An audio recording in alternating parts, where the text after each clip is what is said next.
a chance to win? Text WIN to 63225. One entry costs £2.50 plus one standard network rate message. Or text BONUS to 63225. 5 entries cost £5 plus one standard network rate message. Go to gbnews.com/win. Entries start at £2.50. Call 0903 686 3232. Calls cost £2.50 plus your network access charge. Or post your name and number to GB19 PO Box 8690 Derby DE1 9TT. UK only. Entrance must be 18 or over. Lines close at 4 p.m. on the 27th of February. Please check the closing time if listening or watching on demand. Good luck. Decisions made in Washington aren't just shaping America, they're shaping Britain too. From migration to global security, from crime to health. Whatever happens in the White House today will be felt in your town or city tomorrow. That's why The Late Show is live from Washington, D.C. Cutting through the politics to show you what it all means for Britain.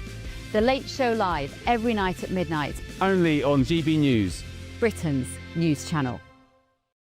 Westminster's full of talk, but out here, it's the real world. Am I allowed to talk now? No, that's it. This is where it matters, real people and real lives. That's what politics is all about. The fact is Trump made a good start, no. Straight answers, no spin, and just a couple of pints. How many fingers have I got up? About 10. So join me for Lee Anderson's Real World every Friday at 7 p.m. only on GB News. The People's Channel, Britain's news channel. From the school run to the home run, watch a new show for all of Britain. He can say whatever he wants. A straight talking show where all voices are heard. And, you know, when are we going to stop talking about smashing the gangs and actually do it? With the stories that matter from every part of our country. There's a bit of a crash landing there for your Chancellor. Bold, fearless and standing up for you. That's me, Martin Daubney, 3 p.m. till 6 p.m. weekdays here only on GB News. The People's Channel, Britain's news channel. You want to know what's really going on in the corridors of power? Labour don't know what to do with you half the time, and that makes you quite lethal in the chamber. Get behind the headlines with Chopper's Political Podcast. Join me, Christopher Hope, as I sit down with the great and the good of British politics. We'll see where this ruling takes us. These are the stories shaping our nation. Chopper's Political Podcast, available now on all platforms. Listen in and stay ahead.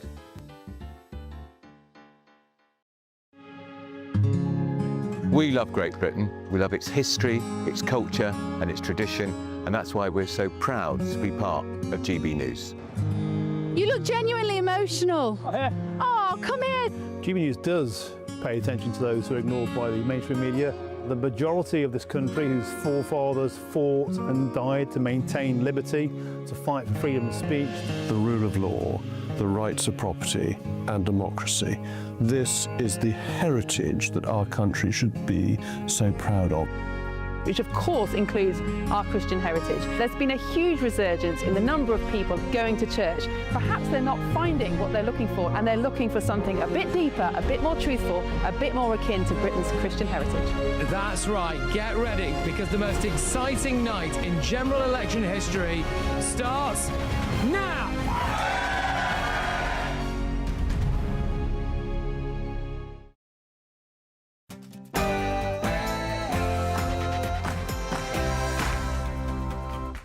Wow, good evening. Hello. How are you? Hello. How are you doing? Good to see you. Brilliant. All right, mate. Whoa, what a time to be alive, eh? Thank you very much to our wonderful live studio audience. We are going to have a lot of fun later when we have to figure out who the furthest travel is, but I'll leave you guessing for now. Anyway, it's 9 p.m. I'm Patrick Christys. Tonight.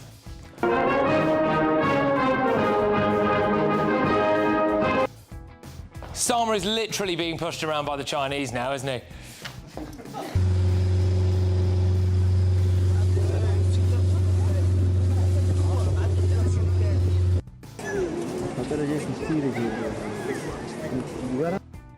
Yes, well, it's a GB News exclusive for you. We reveal that illegals are reportedly trying to stone French police to death and set them on fire. So I can't wait for that to come our way. Also... My name is Joseph. I use she, they pronouns. Thank you. Amy Leather, my pronouns are she, her. Hello, my name's Mick Billy Gibson and I'm a non-binary person. Right, well, my pronouns are don't and care. So there you go. But the NHS wants to ban the phrase Mr. and Mrs. so they don't offend trans people. Oh, it's a shame. Anyway, also... Please lend me your ears for this news I shall impart. You may not have been told, we have been here from the start. The BBC has been told to stop having diversity quotas, apparently. Also... I don't think voters like unnecessary elections very much. Yeah, so you might not have caught that. Basically, it's OK to cancel elections because the public don't want them anyway. That's Labour's new line. It's remarkable, isn't it? Does anyone here quite want an election?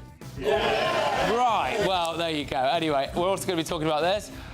This means that the minimum term you will serve before you can be considered for release is 27 years and 264 days. Well, it's the culmination of an absolutely horrendous story, this. It's a Sudanese illegal migrant who's been jailed for life today for stabbing a woman to death. Should he just be deported anyway, though? On my panel tonight, we have got former Conservative MP Anna Firth. Broadcasting royalty Christo Fufas. Businessman and activist Adam Brooks. Everybody's favourite Labour MP on this show at this time on a Friday is Barry... Oh,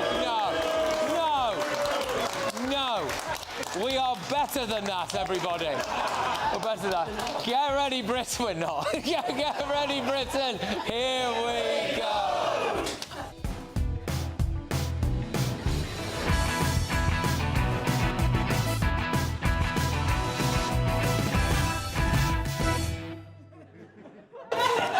All right. Magic mushrooms, a big bronze horse and funny walks. Keir Starmer's big trip to China. Next.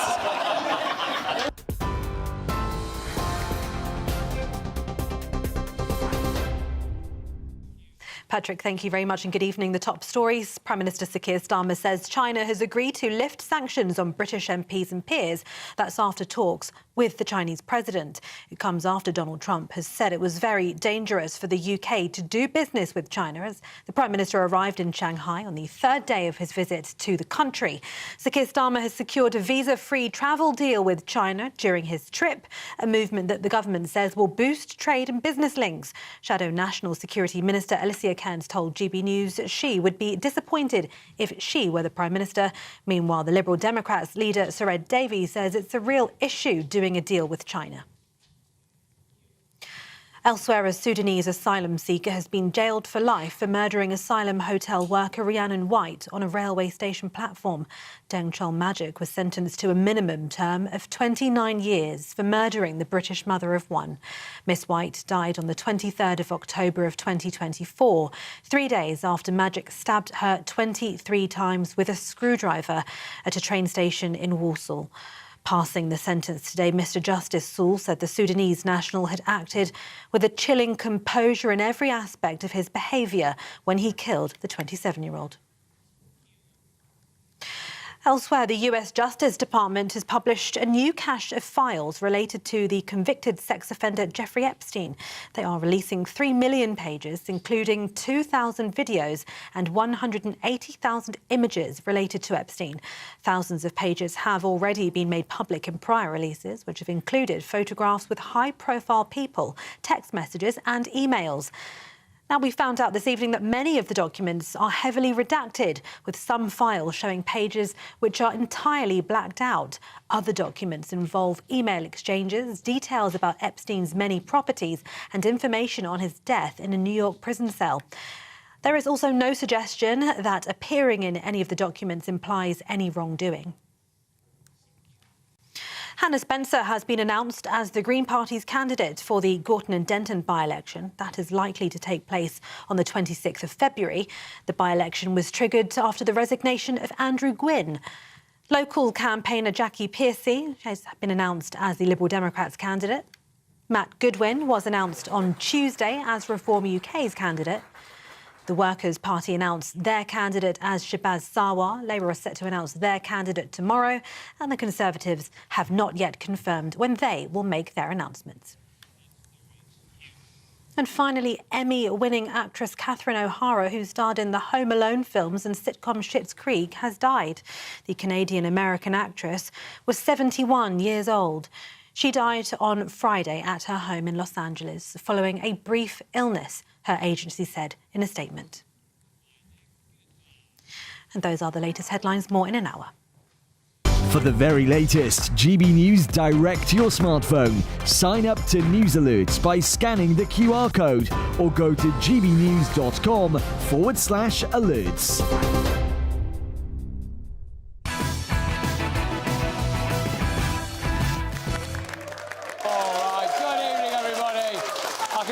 Tell this is the liveliest audience so far. You love to see it. And we've got a couple of GB News celebrities in as well. I'll come to them later on. But Sir Keir Starmer's big trip to China has been a comical disaster. Here he is, walking off the plane, which led to online jokes about where he might have been hiding that burner phone. Yes, you see very soon.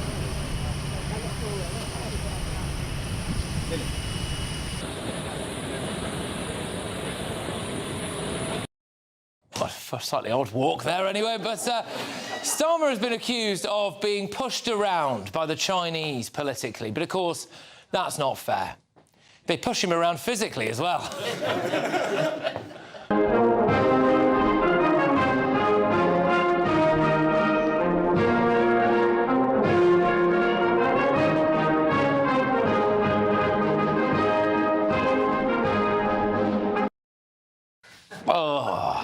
They've taken Sir Keir on a little trip to the Forbidden City, and here's what it looked like when President Trump visited them.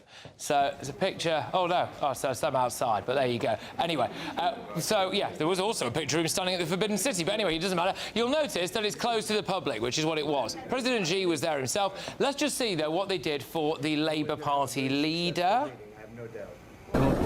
Yes. Oh, right. There's not be watering.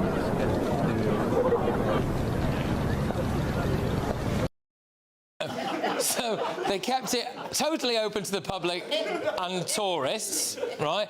And they even gave him a tour guide. So that's what we would get if we went on holiday to the Forbidden City. Starmer has faced criticism for granting the Chinese a massive super embassy in London. But when you see what the Chinese have given him, you realise it was all worth it. They've given him a Labubu doll for his children. They've given him a big copper horse, because it's the year of the horse, apparently, so that's great. They've also given him a flute, because he used to play the flute, so that's great. They also took him out to dinner. Any guesses what was on the menu, anyone? McDonald's. No, not McDonald's, no. It was magic mushrooms. Hallucinogenic mushrooms, OK? That would explain a huge amount about his decision-making, but to be fair, they are not hallucinogenic if cooked correctly, which presumably they were. Anyway, so far, Starmer has managed to secure two things. China has said that they'll do something to stop the engines and parts of small boats crossing the channel and getting to Calais. Can I just tell you now, they won't, because that would be nuts, wouldn't it? I mean, look, don't get me wrong, but if you can't trust the Chinese government, you know. And secondly, they've dropped sanctions on British MPs like Sir Ian Duncan Smith. Oh, great. So now Sir Ian can go to Shenzhen province with his family, which I'm sure he was planning on doing anyway, wasn't he? To make matters worse, Starmer's trip did anger the US president. What do you think about the UK getting into business with China? Keir Starmer was in Beijing. Well, it's very dangerous for them to do that. Brilliant. So, look, I can't wait for tomorrow, because apparently the Chinese are going to make Starmer wrestle a giant panda in a giant vat of chicken chow mein. So, brilliant stuff. Right, let's get the thoughts of my panel on this, and then we're going to go to the audience. Christys, Starmer's big trip to China. Yeah, I mean, look, I know it's kind of funny and we've all laughed about it, but actually there is a serious side to this, because I've been looking up some of the statistics, and you know, it's an authoritarian regime. It represses its citizens. It imprisons them instead of allowing free speech. Oh, sorry, no, that's the United Kingdom. I'm sorry. I'm sorry. I got confused between the two places. What did we get out of this trip? And because, you know, it is important to have good relations with other countries, isn't it? Well, apparently, AstraZeneca, they're going to be investing. They're going to be investing £11 billion in China. Oh, OK, hang on, no, forget that. Then Octopus Energy, they're a good investment there. Oh, that's going to be in China. That's billions. Hang on. We're going to get £250 million for Scottish whisky over the next 5 years. Wow. I mean, you could have done that in a night. Thank you very much. Couldn't you? So, yeah, but the jewel in the crown is, of course, and I love this because we have solved the small boats crisis, ladies and gentlemen, because we're going to be limiting the engine parts that go into the inflatable dinghies that bring people over, because 60% of them come from China. Who wouldn't have confidence in that? That's a great move, isn't it? Absolutely. So, a great success, and I think we can put it on a par with all the other great successes of this government. Well done. Well done. Right, Anna. Yeah, come on, good. Anna, your views on Starmer's big nights out in Beijing? I don't have any issue with Starmer actually going to China, because Macron's been, Trump is going, Mrs Thatcher went 3 times, once in opposition, twice as Prime Minister. For me, the issue is, what was on the agenda? What did he say I want to talk about? Jimmy Lai, was he talked about? Yes. Not at all, as far as I'm aware. No, he was. The mega... OK, well, we haven't heard anything about that at all. So hopefully we're going to hear something tonight. The mega spy hub that they shouldn't be having, restrictions on that, I bet that wasn't talked about. China supplying Russia with supersonic ballistic missile parts. Well, I bet that wasn't talked about. Instead, as Christo has told us, he's come back with the most pathetic things in his rucksack, lifting these sanctions on MPs, which is meaningless. He's got a Labubu doll.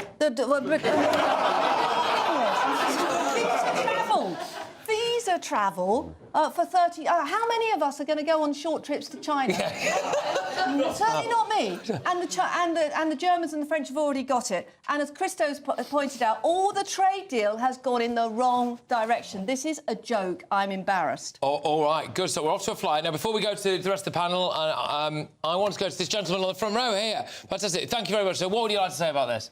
So, when your leader goes to China or to any other country, you wait with bated breath for this great big list of things that are going to change our lives for the better. And really all we've seen is how it was all about him. But we did get the visa-free travel. But I reckon there's an ulterior motive to this. We know he doesn't like us, right? So if he persuades us all to go to China and get locked up, then there won't be anybody left to vote him out of office. Maybe that's the trick. Oh. Maybe he's telling people like Ian Duncan Smith, don't worry, you can go now. You can go. And then he gets there and he ends up in some kind of Chinese mega dungeon. Yeah. But I like the way you think, sir. Can I also... Oh, you don't mind me doing this? I was chatting to him in the waiting room earlier on. And you've got more than a passing resemblance to Prince Harry. A little bit. It's been raised once or twice. Yeah. So do you get it a lot? I get it more often the older I'm getting. But about 10 years ago... in a minute. About 10 years ago, I got detained by immigration in Laos because they thought I was Prince Harry on a fake passport. Wow. Exclusive. Oh, mate, brilliant. Right, well, after the show, I'm going to sit you down, do a full interview, and we're going to run with that. We're going to run with that on Monday. So thank you very much, sir. Right, go on, Adam, and then Barry. Look, the conspiracy theorist in me would say that maybe they've gone to China to take notes on digital ID and how they can imprison us, like, with a digital leash round our neck. So that worries me a little bit. But successive governments have allowed China to infiltrate our universities, buy up our industries. It's too late to be scared or be worried what the Chinese are going to do. They are here and they own much of Great Britain. The fact that we're giving them a super embassy so close to our information networks stinks to high heaven for me. I don't know any competent government that would allow that to happen. The Chagos deal, trying to force that through, no one believes that makes sense. It has ties to China with Mauritius. For me, as someone just with an opinion, I would say it looks like our government is compromised by China. Oh, strong stuff. Strong stuff. All right, Barry, there is plenty for you to go at here, my good man. Go on. Oh, gosh, I'm going to head into nothing tonight. I'm not gonna... I just listened to the applause. Goodness. Look, China is the second biggest economy in the world. You said it owns much of Britain. Actually, it doesn't own that much of Britain, but it does own a huge amount of America, actually. And that's why Trump is also going to China this year.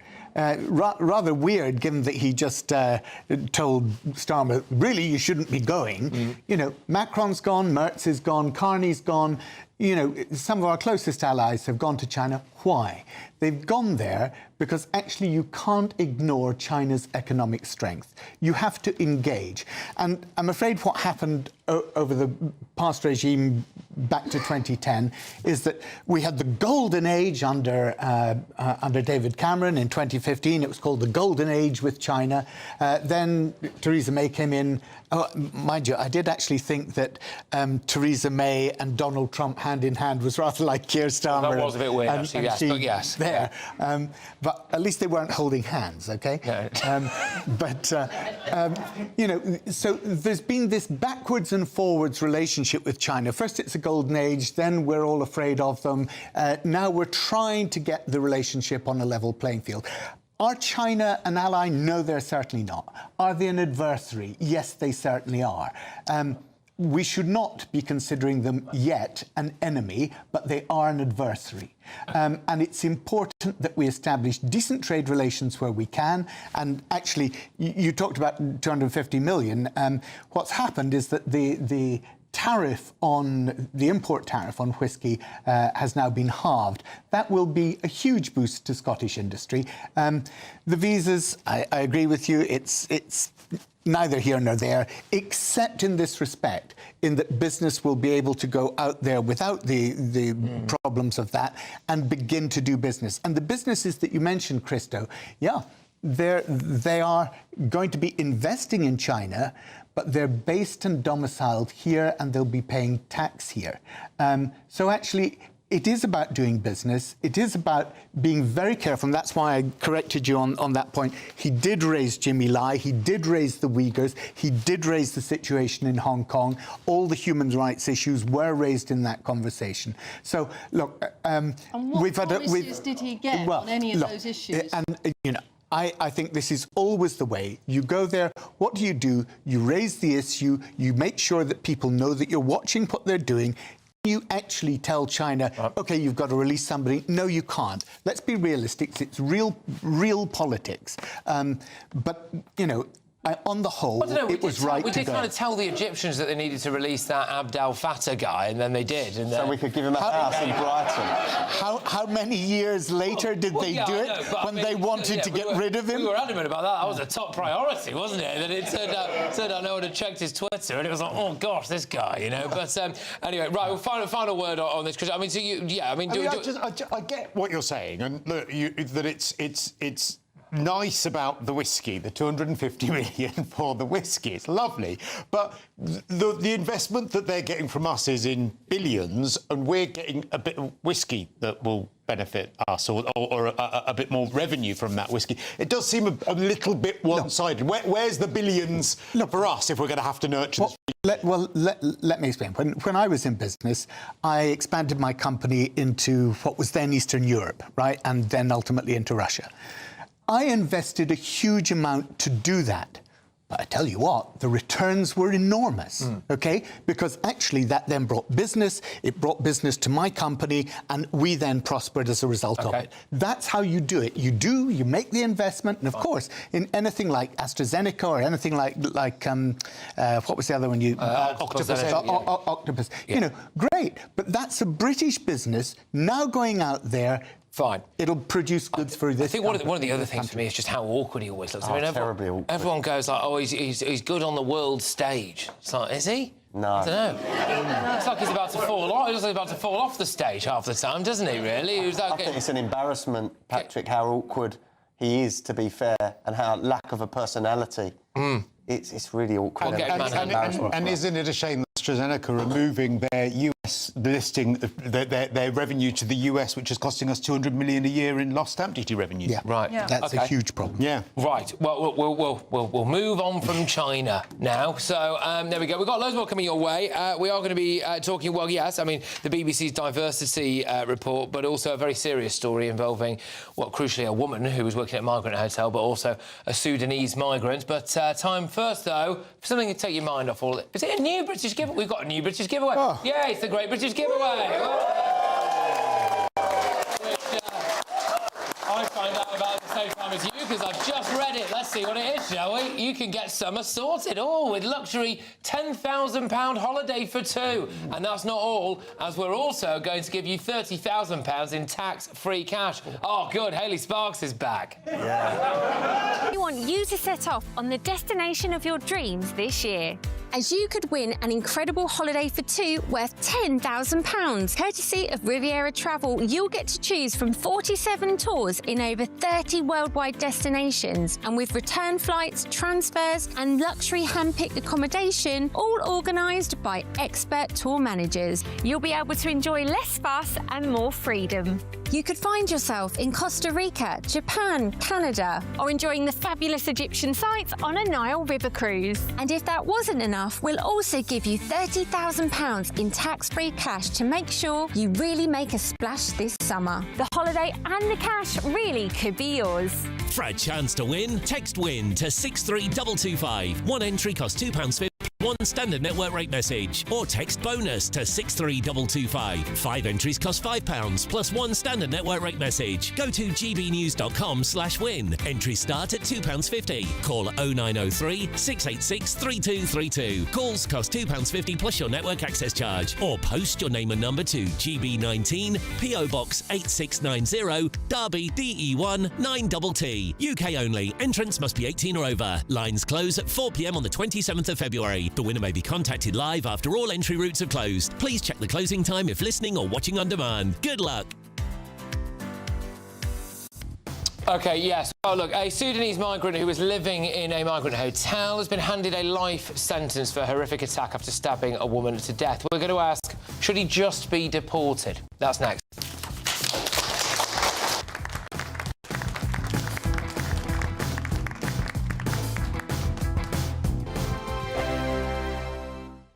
Britain deserves a newsroom that puts the facts and your voice first. Well, and that's what you get on GB News. Lively debates, lively conversation. And we're not afraid to hold power to account.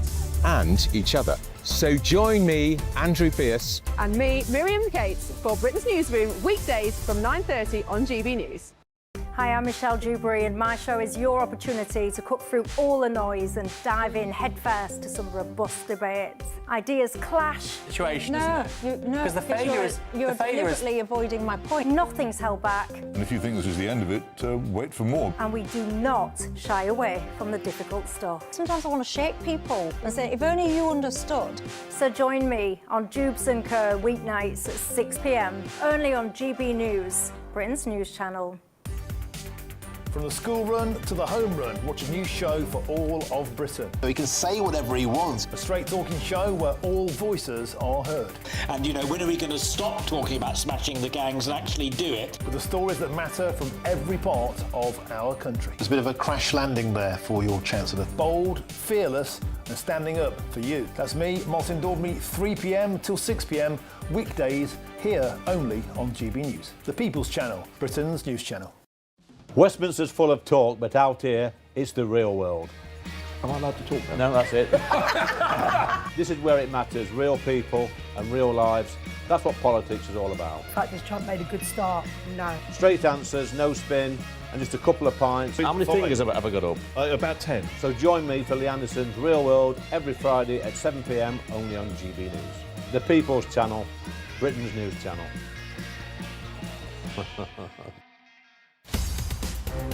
In the GB newsroom, we bring you the news as it happens. With our team of dedicated journalists across the UK. We're ready to keep you up to date with what's happening every half an hour, every single day.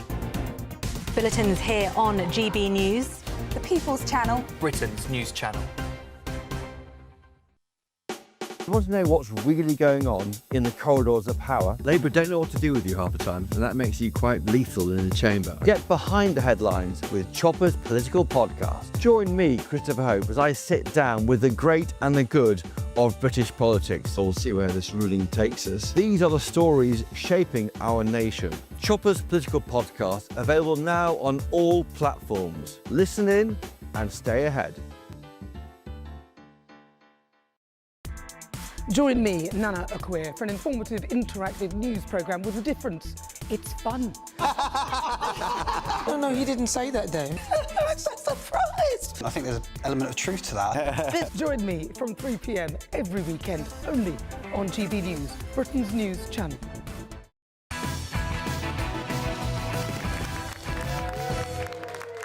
All right, welcome back, everybody. Thank you very much. People in from Cornwall, we've got people in from just down the road, we've got people in everywhere, so I'll tell you who some of our special guests are in a moment or two. But this is a very, very serious story. A migrant who was being housed in a hotel in Walsall has today been handed a life sentence with a minimum term of 29 years for the vicious and frenzied murder of 27-year-old mother Rhiannon Skye White back in October 2024. Ms White had been working at the Park Inn Hotel, where Deng Majek was living. Now, you are looking at, if you're watching us on TV, that is, of course, some CCTV footage of the car park there, and what you will see is, well, essentially the kind of aftermath of him stalking her anyway. She finished her shift, and he stabbed her 23 times with a screwdriver. Coventry Crown Court heard that after killing Ms White, Majek went to a shop to buy a beer and then was later filmed dancing in the street and smoking outside the hotel. Obviously, they're like it didn't matter to him, did it really? So we're going to have a talk about this, really. I mean, I suppose the question for me is probably, you're right, life sentence. Should he just be deported anyway, or should we keep paying for him over here and all of that stuff? I don't know. Another question. Oh, go on then, Anna. What is it? Well, I mean, I feel really strongly about this. Because as I was saying last week, when I was in Parliament, I was working on the Rwanda scheme, and the truth of the matter is that if that Rwanda scheme had gone through and had not been voted down by Barry's party and then scrapped by Keir Starmer, there is a chance. We can't say it's a certainty, but this man would have been on that flight, because this was exactly what Rwanda was there for people who come here illegally but whom we can't send back to Sudan because we don't have a returns agreement. For those people, we have to have another country where they can be processed. So this despicable individual should never have got here and stayed here in the first place. That's what I think. Look, I pride myself on being very vocal on social media and on these programmes against illegal immigration and against these migrant hotels. It is my belief that the government is facilitating the rape and the murder of British girls in this country by unchecked, unverified foreign men. Very few countries would allow this to happen. You know, the Americans that I know are looking at us in horror. How can you put these people amongst your women and children in your communities? It simply does not make sense. This can be stopped, and it must be stopped. One incident is enough. But I'm putting one incident nearly every day on my social media of a rape, a sexual assault, and now we've got brutal murders like this. This country is in a death spiral, and we need this government to do it. But with a human rights lawyer as our Prime Minister, nothing is going to get done. All right, well, let's go to the audience, and then we'll go back. There's a gentleman on the front row. Would you like to say something about this, sir? Yeah, my question follows on from that, really. My question is, why does Labour value the rights of illegal migrants to the detriment of British citizens? OK, good question, sir. It's a good question. Barry, go on then.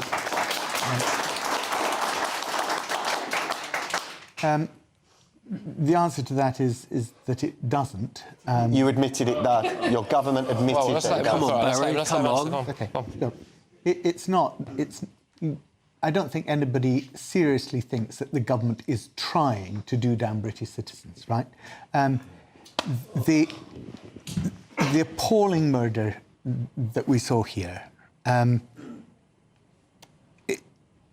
think it's wrong to say, oh, well, to put a political blame onto Labour for something like that.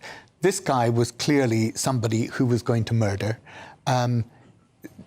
Whatever, you know, psychopathic problems. Yeah, no, but have to have a place it might not. He might have murdered somebody else. Well, look, there. Let's look at the issue, and that's where I think we can actually make common cause, because I think that one of the things that Adam and others have often criticised is the fact that when people come over on small boats and claim asylum, they've thrown their passports away. Exactly. And I think that there is a case to distinguish between those people who have claimed asylum in this country with it being clear who they are, showing the evidence, their passports or whatever, and those who haven't. And in that case, I think there is a case for saying, well, those people should be put into detention camps. Yeah. And could have gone to Rwanda. Hang on. And contained there, instead of, as it is at the moment, with the camp that's been put in place, being allowed to move out of it. But we wouldn't know, unless he murdered someone in the camp, we wouldn't know he was going to be a murderer. No, but that's why I'm saying, if you have thrown your passport away, and we've no means of checking who you are, where you come from, and what your identity is, that is then, in my view, a reason why you can then say they need to be detained. I mean, the other... All right, look, this is... I think you have to put this at the hands of actually both governments, because this guy actually arrived in July 2024. Like no, Labour, 3 months ago. He arrived in the UK in July 2024, and that's when he told his authorities his birthday was 2007. Well, and that's when the first flight was supposed to go. Well, OK, but why was it July 24 that problem was even being solved? This has gone on for absolutely years. I agree. That both governments have failed citizens on this. So I don't think we can put it just... Finally, Christo, we finally had a solution. No, you didn't. That's why... What, Barry, why did Keir Starmer then go to Albania? Be honest about this. Let me finish and ask you this question. Why did Keir Starmer go to Albania then and say he wanted to open an offshore processing plant there? Because an offshore processing plant is not a place where you simply send them and leave them. And the issue here is the reason that Rishi Sunak went for a general election before he'd got his wonderful plan off the ground was because he knew he was never going to be able to make it work. Can I just say something? Sorry. Otherwise, he wouldn't have called the general election. No, you're wrong. Hello. OK, right, Greg. Sorry, fine. So, if this had happened in America, Trump would have banned all immigration from Sudan by now. That would have happened immediately. OK. Yeah, but hang on. America is sending people out onto the streets who are shooting American citizens. All right, can I... Sorry, no, sir on the front row. Sir you don't think they are? Sir on the front row. Hello. And GBNews viewers and listeners will probably recognise you. So both of you, I think, because you own the Thomas Paine Hotel, don't you? We do, yes. Who are very kindly advertised. There's some gasps at the back there. There you go. You see, a boutique hotel. Thank you very much for coming, and thank you for all that you do for the channel as well. Anyway, what would you like to say about this topic? OK, so as you know, Patrick, we're hoteliers. Yes. And we've got our own hotels in Norfolk and some beautiful hotels, grade 2 listed buildings. And I was asked to close them down, substantial amount of money to close down totally. I said, well, what am I going to do with all my weddings? And what am I going to do with all my regular customers, my people, my farmers that I buy everything from locally? No, it's all right. You can close down. We'll give you totally good amount of money in your pocket. And we'll also give you full security of the hotel. And we'll give you a 4-year lease on it. So I know there is crooks who have hotels and have bought hotels to take migrants in because they're walking away with millions of pounds. I declined and I said, I'm not doing it.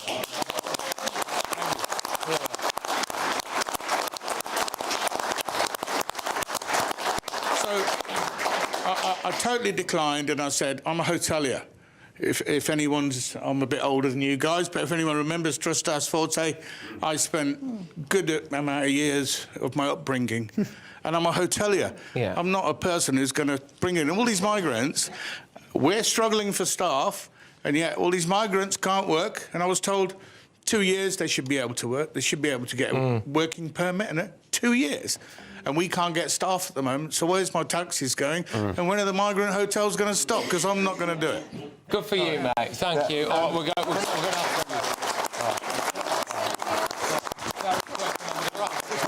Bearing in mind the business climate at the moment would have been incredibly difficult, but can we just end this on the words of her mother? Because this is what this is about in the court. She said, it wasn't just my daughter, but my best friend. My head is telling me I should utterly hate you, but my heart tells me my love for Rhiannon overpowers this. You will be forgotten as an evil nightmare. Rest in peace. All right. Rest in peace. All right. Well done. Well, good section all round, that, I think. Thank you very much, everybody. And right, we're going to move it on now. So we are going to be talking about the BBC, actually, when we come back, because apparently one of their own reports has said that they should be doing away with excessive diversity, right? So we're going to talk about it. It's quite funny, actually, this. We'll talk about it next.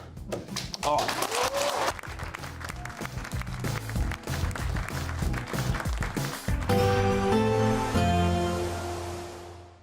I hope we haven't forgotten anything. Travel insurance, I tick that box. Yeah, but remember what you forgot last year. All Clear Travel Insurance sponsors GBNews Travel Destinations Forecast.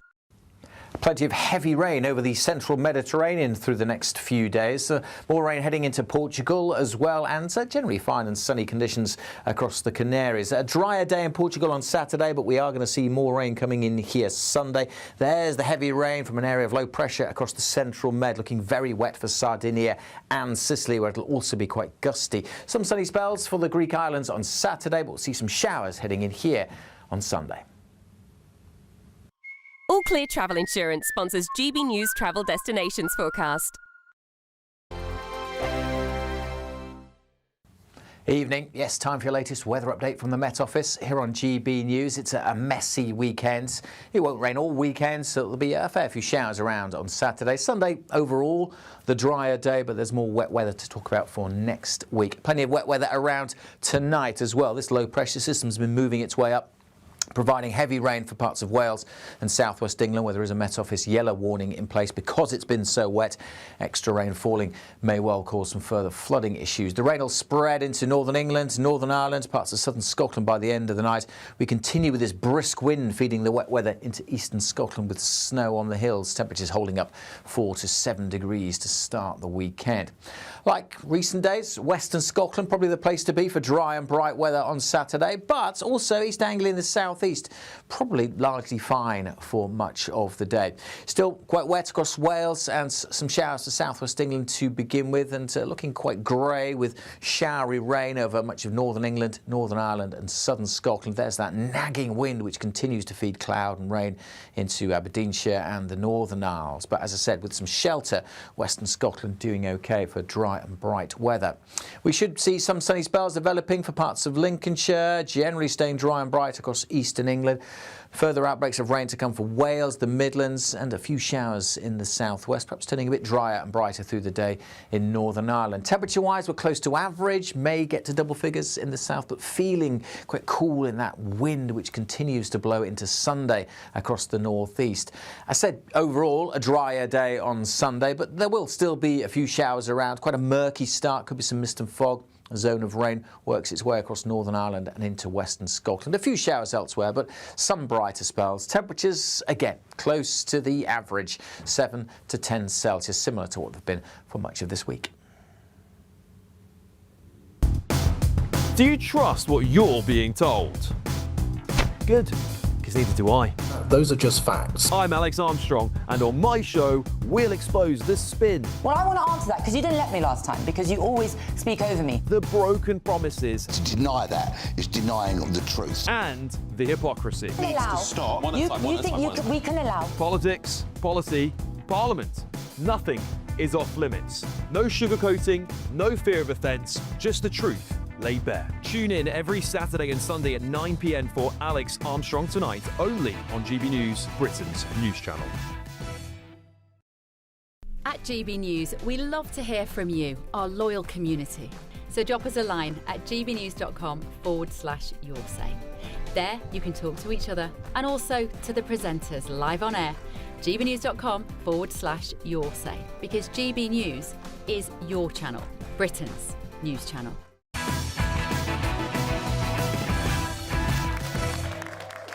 All right, welcome back, everybody. Thank you very much. Let's get straight into this. The BBC must stop quotes. Tick box diversity, easy for me to say, tick box diversity casting in its dramas.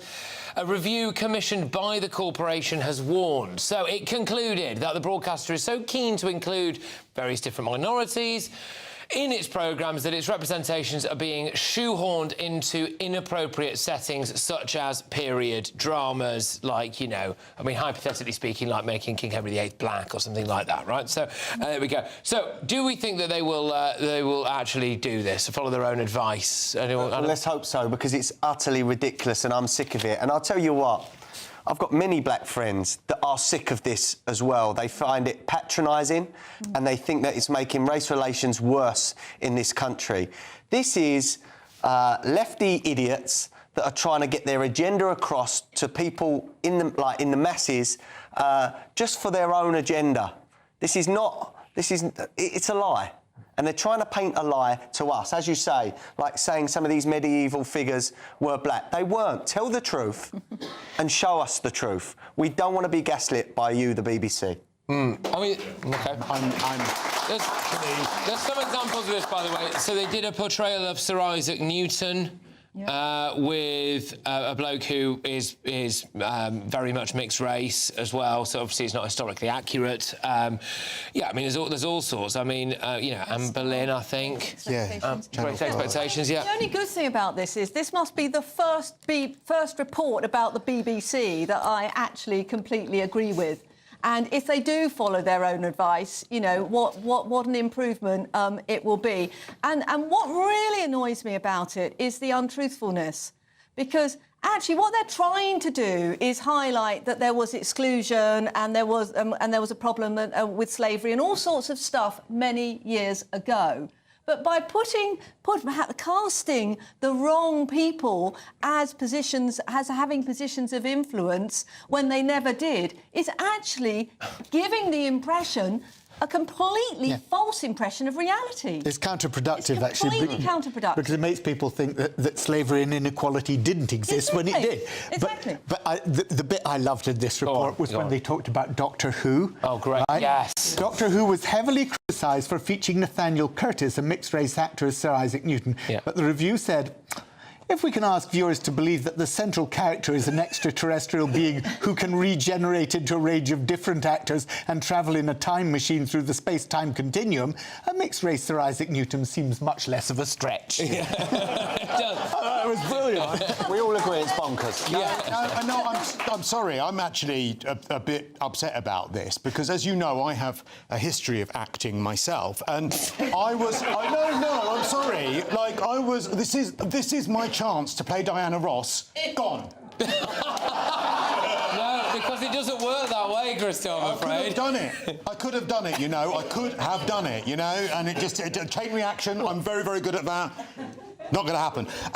I think that what the report also said was, though, that they should be concentrating on actually, and you alluded to this, creating stories for people of different colours, different ethnicities, different sexualities, different minorities, their own stories, rather than trying to shoehorn in Anne Boleyn being black or any of this nonsense. So I agree. And you're right, it is counterproductive because people watch it and they don't, you know, no one watches it and says, well, you know, I was racist 5 minutes ago, but now I've seen a mixed race Isaac Newton. I'm definitely not. think they just get annoyed. They just look at it and get annoyed. People of colour are getting annoyed. Yes. Yeah, yeah. Because my mates are getting annoyed with it. It's bonkers. There are some other important things in this report. 4 times as many male presenters over 60 are male as female. So actually, the gender equality isn't there in the BBC, and actually, the number of disabled people who are included is also very, very low. Okay. I think we should focus on more women in their 60s being presenters. Okay. Not that I'm in my 60s. All right. Well done. All right. And that's the audition. Was that a job job application there? Sick as well. Hello and welcome to Anna Firth tonight. There's a gentleman here, I believe, who would like to make a point. What would you like to say? So do you want to stand up for us? Okay, yeah. Yes, Brilliant. of course. What would you like to say? Hiya. I think diversity is important. However, the more diverse policies that come out make us less diverse in the end because they segregate us into more corners. Oh, you think so? You think it's a bit on the kind of, pigeonholes people maybe a little bit as opposed to, yeah. Well, it's a good point. Thank you very much for making it. Thank you for coming on. All right.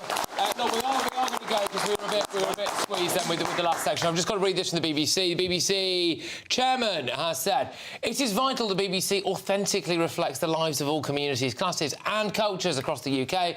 Decision-making must happen closer to audiences if we want to ensure that everyone feels represented and that the BBC remains an engine for growth within the creative industries. That is like a LinkedIn post of guff, isn't it? Anyway, next. Well, Labour has cancelled a load of local elections, or they've been cancelled with Labour's consent. 4.6 million people, by the way. But it's all right, because it turns out, according to Chris Bryan, no one wants elections anyway, really, so that's great. We're going to talk about that next.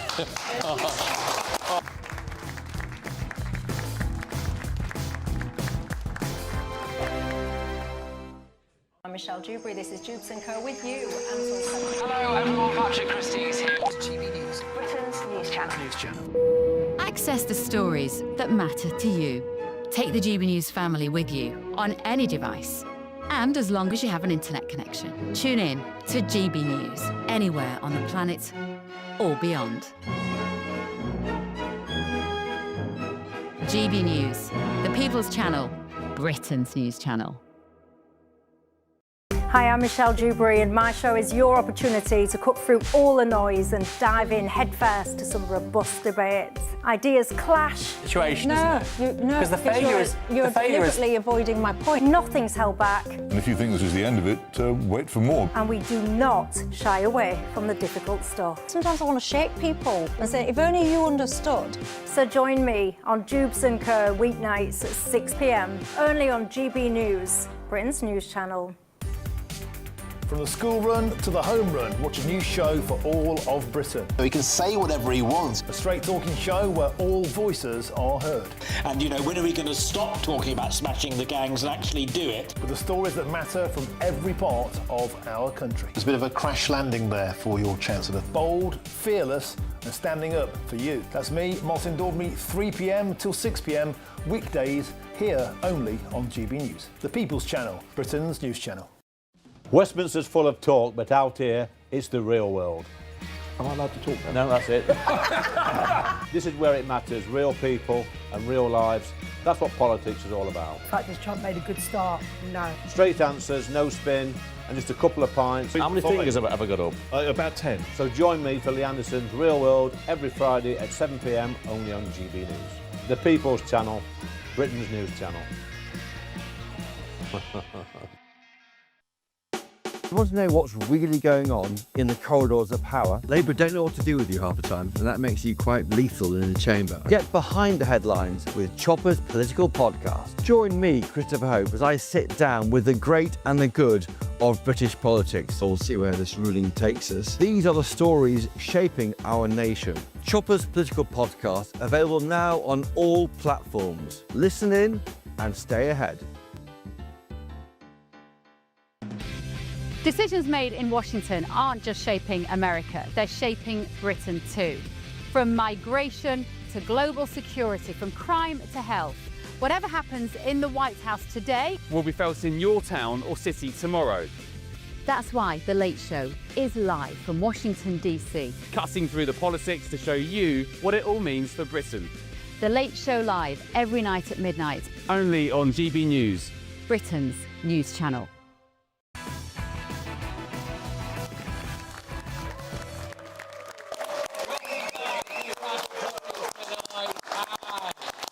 Local councillors are resigning in protest now over the government's cancelling of upcoming May elections, and this was put to Labour Minister, an all-round saint, Chris Bryant, this morning. I don't think voters like unnecessary elections very much. I mean, it's simply illogical, it would seem to me, to pursue having elections for people who will only be in post for another year. Anyway, for the benefit of people in the studio, he basically tried to claim that people didn't really want elections anyway, right? So, does anyone here fancy an election at some point? Oh, there we go. Sir, on the front row, what would you like to say about this? Well, if we're all scared of these elections and all that, why have they cancelled them? Yeah. Oh, what? So, OK, fine. We'll take it. Where, do you mind me asking roughly where you live? Where, King's Lynn. Norfolk.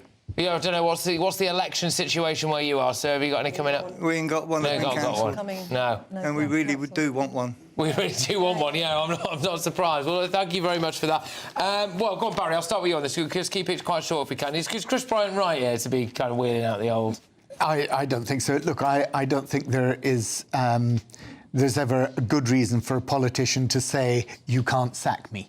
That should always be an option at the right time, you know, every 4 years or whatever it is with the local government, 4 years. The difficulty here is obviously with the reorganisation, you're going to have new elections for the reorganised bigger seat coming the year after. That's an expense. Everybody understands that actually to elect people for 1 year rather than let them continue for an extra means that they probably won't get their feet under the desk before they're having to campaign for the next election. So I can see it's a pointless exercise having that just for 1 year, but it's never a good look for a politician to say, no, you can't get rid of me. Right, so they want to try and save money and say no elections because it's anything, but they send millions of pounds to Pakistan for contraception and things like that. That is just an utter ridiculous excuse. The majority of those councils probably would have gone to Reform. The polls show Reform were the favourites in most of those. Now, the Tories are complicit too. The Uni Party is scared of Reform and they're trying to deny people a vote. 4.5 million people will have their vote denied. And I think that is outrageous. And only dictators cancel elections. And I'm not... Yeah. I agree with you that some Tory councils have cancelled them, and I don't agree with that, but far, far fewer. The vast majority are still complicit. And not in Southend and not in Essex. We believe that democracy is not up for sale. Our forebears died for us to have democracy. You know, it is not something that should be played around with. It should happen. People should face the electorate. Well, OK, Chris Bryant said that... Thank you. Sorry. OK, Chris Bryant said that elections were unnecessary and a bit daft. I think that he says what he said. He says, I think that these are unnecessary elections and a bit daft. I think Chris Bryant is unnecessary and a bit daft, and I wish we could get rid of him instead. And I tell you what else I think is unnecessary, a bit daft. You know, it's self-assessment tax day today, wasn't it? A bit unnecessary, a bit daft, isn't it? Save money. We just won't do it. Yeah, we just won't do it. You, Les, bit daft, isn't it? Oh, I just won't do it. The world doesn't work like that, does it? You know, sometimes you have to do things that you don't want to do. It does for Chris Bryant. He sums up everything wrong with our political system. I can't stand him. We've got to go because we've got a big hour coming your way. We've got a big exclusive from the beaches of Calais. You're not going to want to miss that video footage as well that we think might lead to someone being prosecuted. Well, that will be a fine thing, I suppose, wouldn't it? Also, the NHS are told to stop calling people sir and miss as well. All that and more.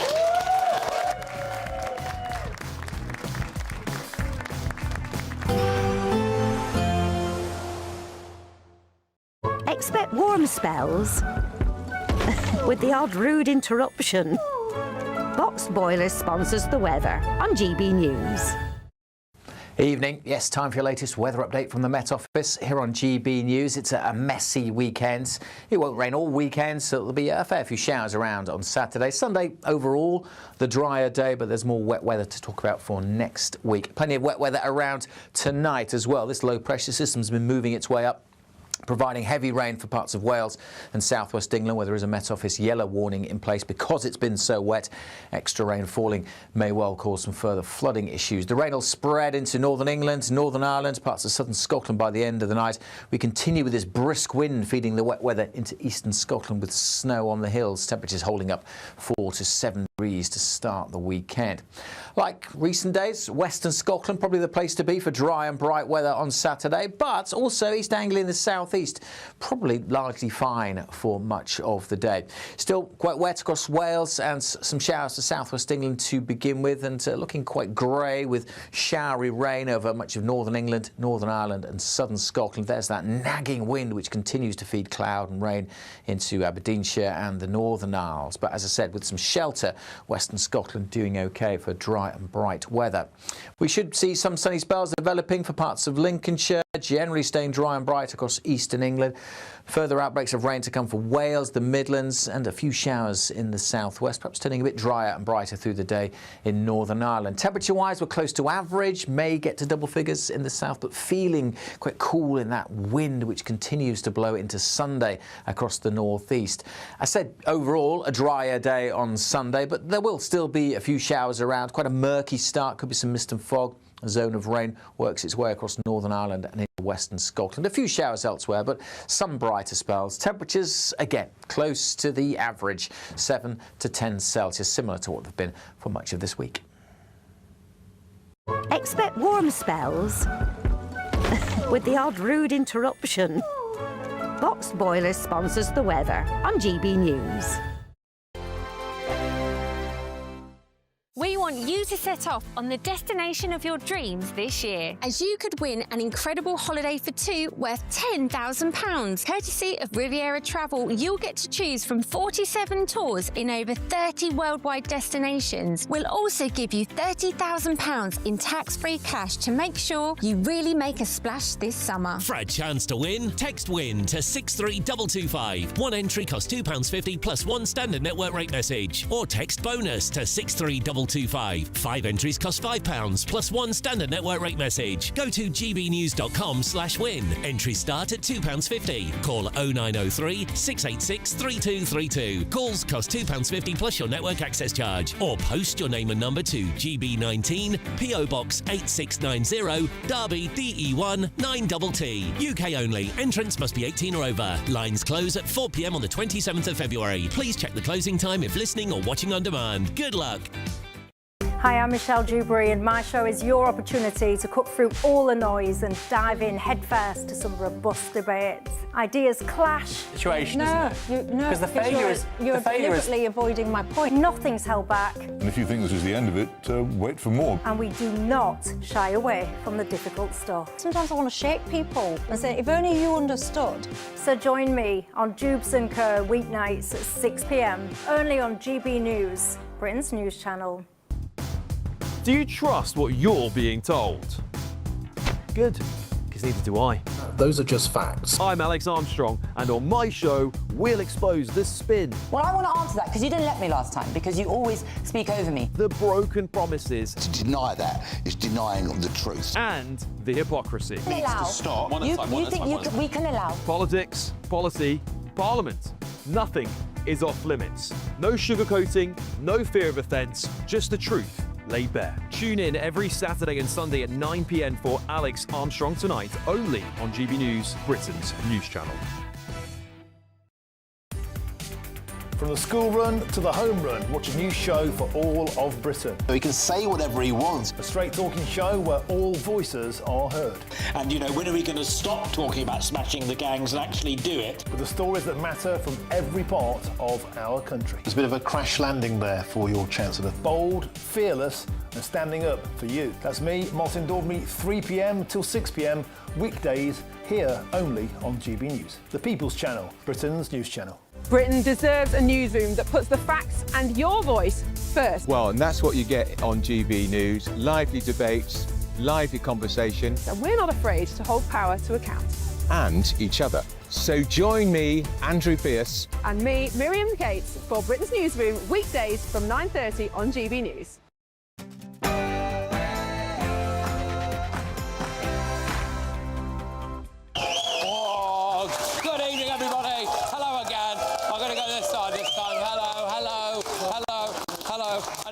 birthday as well for you. Hello.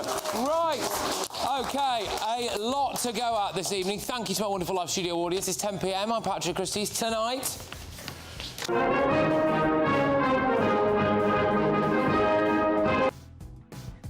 Well, Starmer is now literally being pushed around by the Chinese. Also...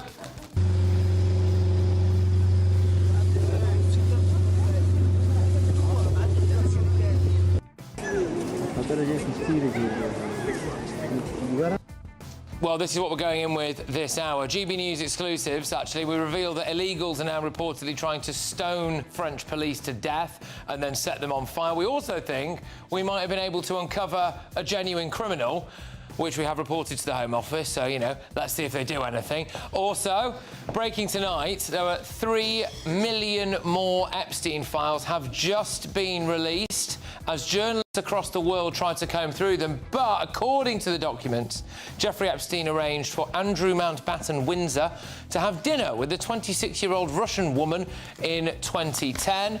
That was 2 years after Epstein was convicted for soliciting a minor for prostitution. The front pages are awash with it. They've also got on the front of the Times here, Epstein invited to Palace, all of this stuff. So there's a lot to unpack. Also tonight... My name is Joseph. I use she, they pronouns. Thank you. Amy Leather. My pronouns are she, her. Hello, my name's Mick Billy Gibson and I'm a non-binary person. My pronouns are jog on. So, there we go. I don't know. Have we got any married couples in tonight? We got any married couples in? There's a couple here, right? Yeah, absolutely. And you would refer to yourself presumably as Mr., wouldn't you? And you would say Mrs. Well, not in the NHS you wouldn't, I'm afraid, because they want to ban the phrase Mr. and Mrs. so they don't offend trans people. And I don't think voters like unnecessary elections very much. Yeah, there you go. Voters don't like elections. Well, that's just as well, because Labour are cancelling them, aren't they? But anyway, on my panel tonight, we've got former Tory MP Anna Firth. We have got broadcasting royalty Christo Fufas. We've got businessman and activist Adam Brooks. And we've got everybody's favourite Labour MP on at this time of the week on this particular show. It's Barry Gardner. Oh, come on. Come on. You should see, in the breaks, they're all over this guy. They love him. Anyway, get ready, Britain. Here we go.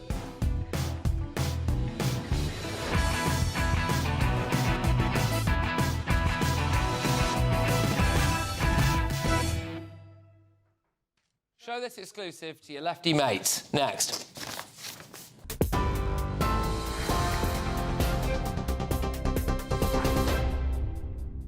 Thank you. The top stories. Prime Minister Sir Keir Starmer says China has agreed to lift sanctions on British MPs and peers after talks with President Xi Jinping. It comes after Donald Trump has said it was very dangerous for the UK to do business with China as the Prime Minister arrived in Shanghai on the third day of his visit to the country. Sir Keir Starmer has secured a visa-free travel deal with China during his trip, a move the government says will boost trade and business links. A Sudanese asylum seeker has been jailed for life for murdering asylum hotel worker Rhiannon White on a railway station platform.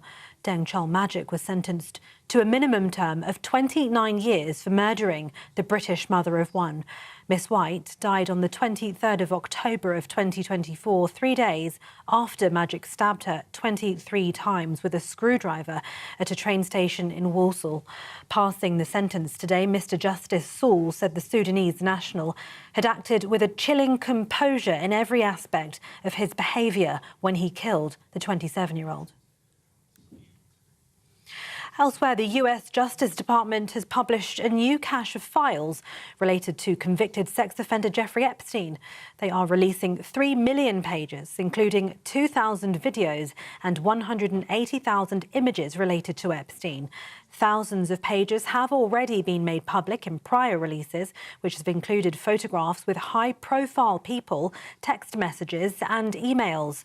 Many of the documents are heavily redacted, with some files showing pages which are entirely blacked out. Other documents involve email exchanges, details about Epstein's many properties, and information on his death in a New York prison cell. There is no suggestion that appearing in the documents implies any wrongdoing. Elsewhere, Hannah Spencer has been announced as the Green Party's candidate for the Gorton and Denton by-election that is likely to take place on the 26th of February.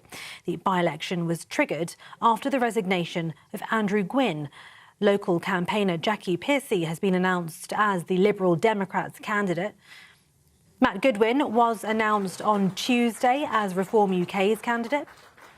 The Workers' Party announced their candidate as Shabazz Sarwar, and Labour is set to announce theirs tomorrow. The Conservatives haven't yet confirmed when they will make their announcements. In sport, Novak Djokovic has booked his place in the Australian Open final after a 5-set victory over second seed Jannik Sinner. The world number 4 will now face Spain's Carlos Alcaraz. That match is going to take place on Sunday in Melbourne at the Rod Laver Arena. A win for Novak Djokovic would see him claim a record-breaking 25th Grand Slam title. Finally, Emmy-winning actress Catherine O'Hara, who starred in the Home Alone films and sitcom Schitt's Creek, has sadly died. The Canadian-American actress was 71 years old. She died on Friday at her home in Los Angeles following a brief illness, her agency said in a statement earlier today.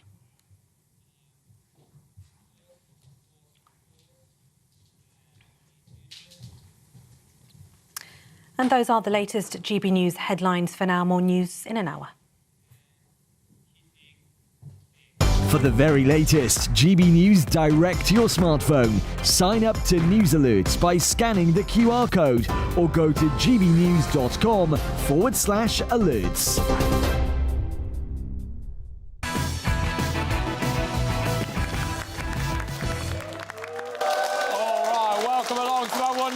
Studio audience, fantastic stuff to see so many people here from all over the world. Actually, we'll get to that in a minute, but we do have a big GB News exclusive for you now. People smugglers in northern France are reportedly trying to stone police officers to death and set them on fire using petrol, as those arranging the journeys are becoming increasingly desperate and bold. Well, the French police have revealed this because they're coming under fire from a charity group that claims they're being too heavy-handed with the migrants. So they were coming under fire, they were being told to not tackle them, not have any weapons on them, all of that stuff, do nothing to deter them. So a local police chief in France has now come out and said this: if you don't have non-lethal weapons, you put yourself in danger in the face of the smugglers. My colleague was on the ground. A smuggler wanted to finish them with a stone. I had to take out my service weapon and dissuade them. There was also this colleague on the beach of Gravelines, which is this beach now, actually, it's also where I've been a couple of times, on whom smugglers had thrown gasoline because he'd neutralised the boat. Now, they said if the dog hadn't intervened to push them away, the police dog, my colleague would have been burned. So this is from the French police and what they're dealing with over there. I mean, trying to stone people to death. Well, at least it looks like they are bringing one aspect of some Middle Eastern cultures with them, I suppose. But the French said that they use defensive, non-lethal bullet throwers, they use gas canisters, they use stun grenades, and it's all aimed at disorientating the smugglers in their fight to combat them. But they're, of course, fighting a losing battle, and thousands of illegals are still coming to Britain. And GB News Tonight can now reveal that we appear to have obtained footage that catches the captain of one of these small boats red-handed. And I think we can play you a little clip of that. So we've blurred his face, obviously. We've not blurred it for the Home Office, by the way, I might add. This is a small boat that we believe is crossing the English Channel, and it was this guy. But obviously we've sent the Home Office the unblurred version, along with this video, which we believe proves that he is indeed the man with his hand on the tiller. Again, slightly annoyingly, we have had to do some blurring here.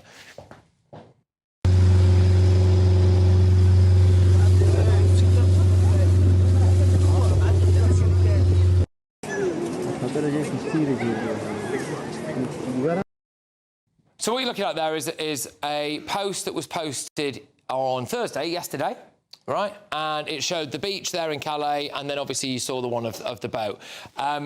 New laws mean that you can get up to life in prison for that. That's the new law. You get up to life in prison for being the captain of one of these boats. So it is possible that that guy, of course, is now in Britain. So do we think he's going to face any punishment?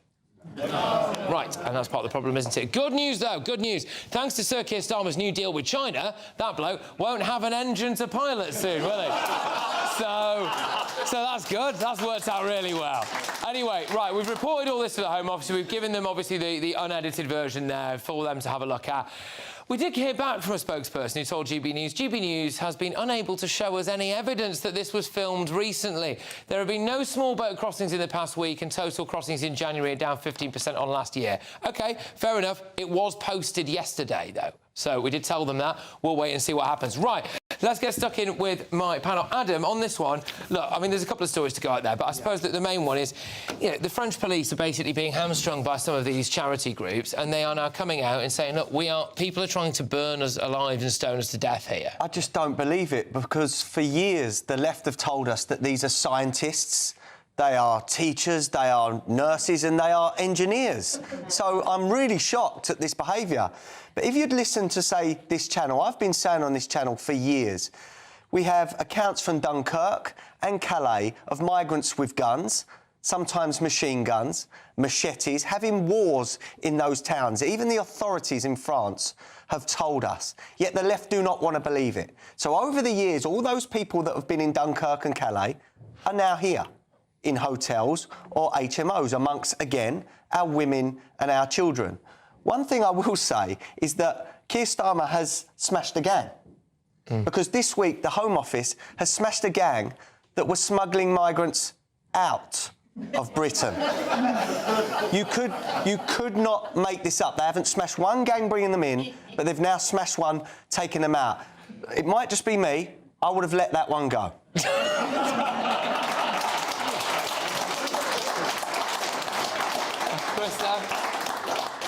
I hadn't heard that story, but they smashed a gang. The Home Office put it on their X account. Yay, hooray. And by the way, I just want to correct you, by the way, sorry, go on something you said. You said that they won't have engines anymore. Yeah. No, they'll only have 40% of an engine because there's 60% of engine parts that come from China. I see, sorry. So they'll get 40% over, maybe. Fantastic, yes. Look, I think, firstly, and I'm genuinely saying this, though I know I sound sarcastic a lot of the time, the police, I mean, bearing in mind how absolutely dreadful the French police have been over the years and the amount of money we've paid, I think actually the fact that they're doing something here, they should be applauded for this, because it sounds like they're really putting themselves in harm's way, which is about time, you might say, to try and stop this happening, but at least they're doing something. I just want to return this, to bring this back to the story we were talking about earlier, the Rhiannon death and murder. It wasn't a death, it was a murder. This is a woman who was stabbed by the Sudanese bloke at the Migrant Hotel, yeah.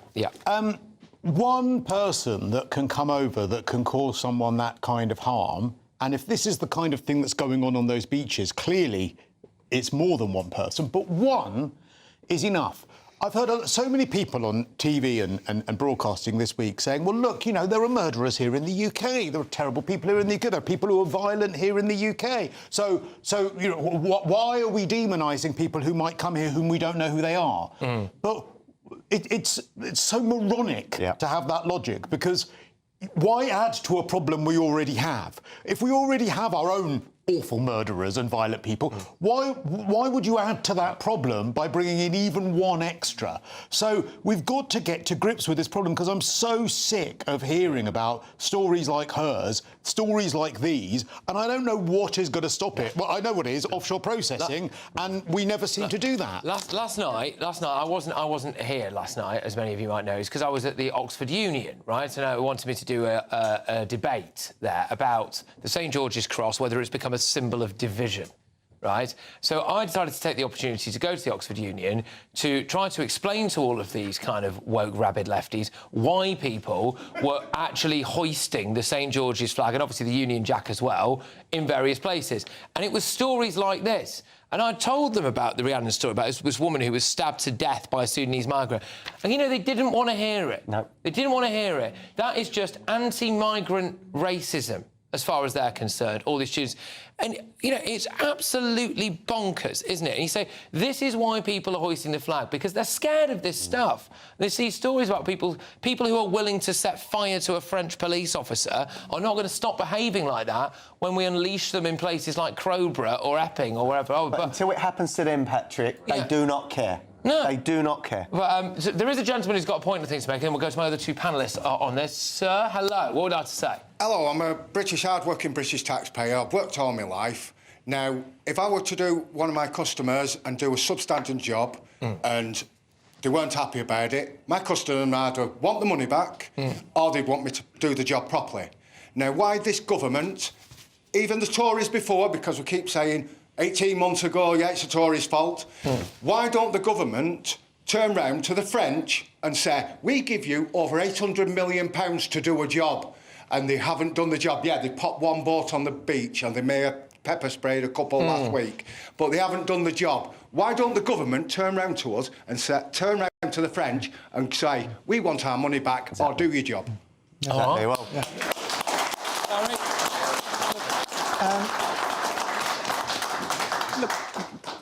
That's a very reasonable point. Let me ask you to reflect on what this story says, though, because the fact that the criminals are now getting so desperate that they are increasingly violent, the reason that was given in the report that they are increasingly violent is because the police actually had punctured their boats, stopped them coming over.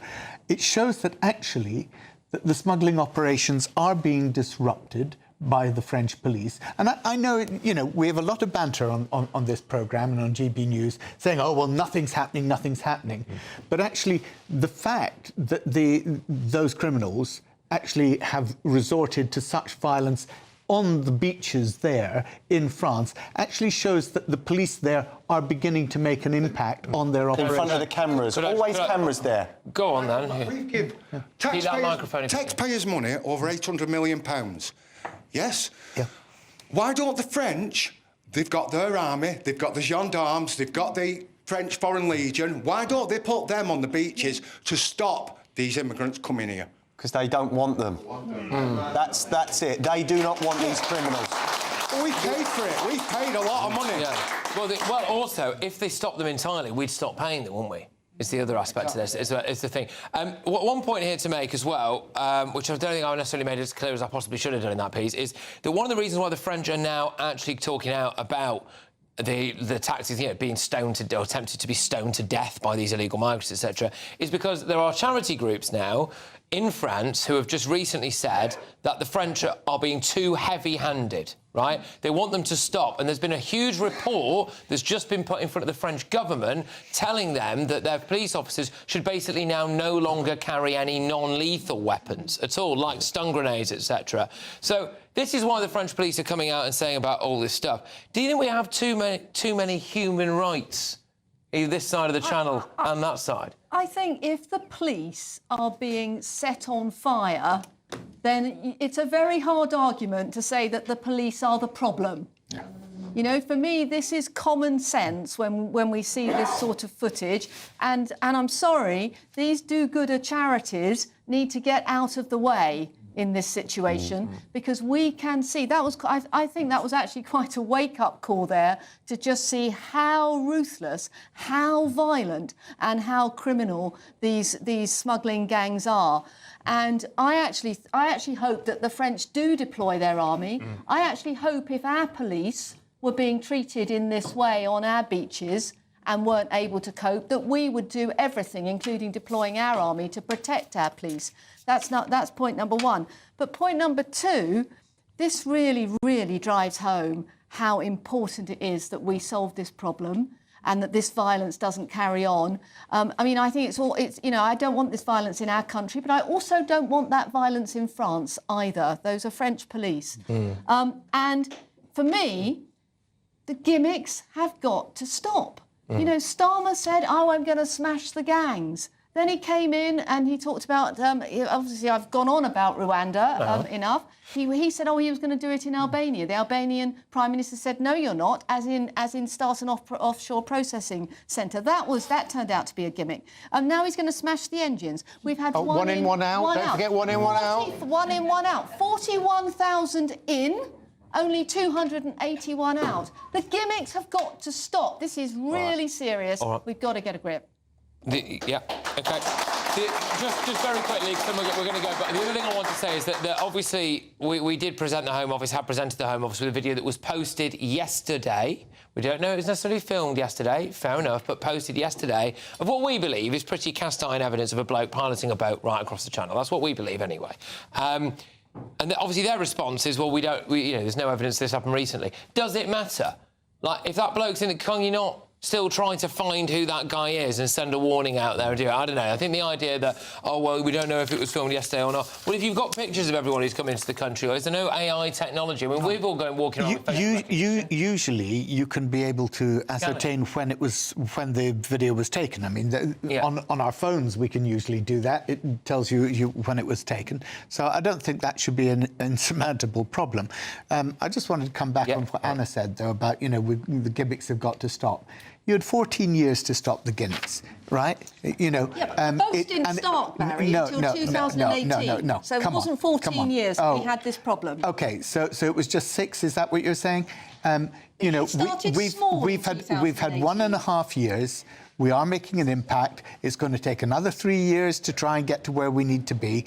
But, the idea that there is a quick fix on this, it's not true. Anybody who's offering you a quick fix, and Reform are, they're saying all you need to do is to come out with the ECHR and you can do it. Well, this gentleman's got a quick fix. Yeah. You put the French military on the beaches, or that could work. We're not in charge of the French military. All right, very quickly. Can I just say, anyone that doesn't think that we're not getting former militia, terrorists and rapists coming across on these boats is in cloud cuckoo land. Nobody said we are getting dangerous people and our government is doing nothing about it. All right. It's just nonsense. We've got to go. To say we're doing nothing about it is complete nonsense. Record numbers, I'm going to plough on. So, the Great British giveaway now. And it's your chance to get summer sorted with luxury £10,000 holiday for 2. And that's not all, as we're also going to give you £30,000 tax-free in cash. It's Hayley Sparks. I think she's in Egypt.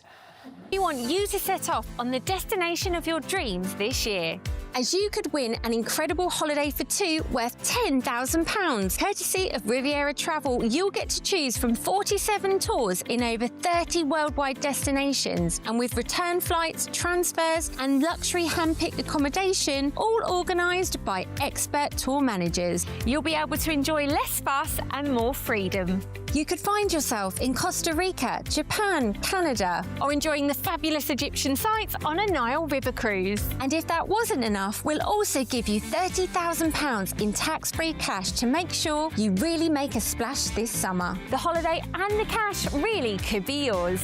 For a chance to win, text WIN to 63225. One entry costs £2.50 plus 1 standard network rate message. Or text BONUS to 63225. 5 entries cost £5 plus 1 standard network rate message. Go to gbnews.com/win. Entries start at £2.50. Call 0903 686 3232. Calls cost £2.50 plus your network access charge. Or post your name and number to GB19 PO Box 8690 Derby DE1 9TT. UK only. Entrance must be 18 or over. Lines close at 4 p.m. on the 27th of February. The winner may be contacted live after all entry routes have closed. Please check the closing time if listening or watching on demand. Good luck. Well, coming up, the breaking news this evening is that according to the latest Epstein files released in the past hour, Andrew Mountbatten Windsor invited Jeffrey Epstein to visit Buckingham Palace a month after the paedophile financier was released from house arrest. But next, NHS staff are reportedly not allowed now to address people as sir or madam, just in case they offend trans patients. That's next.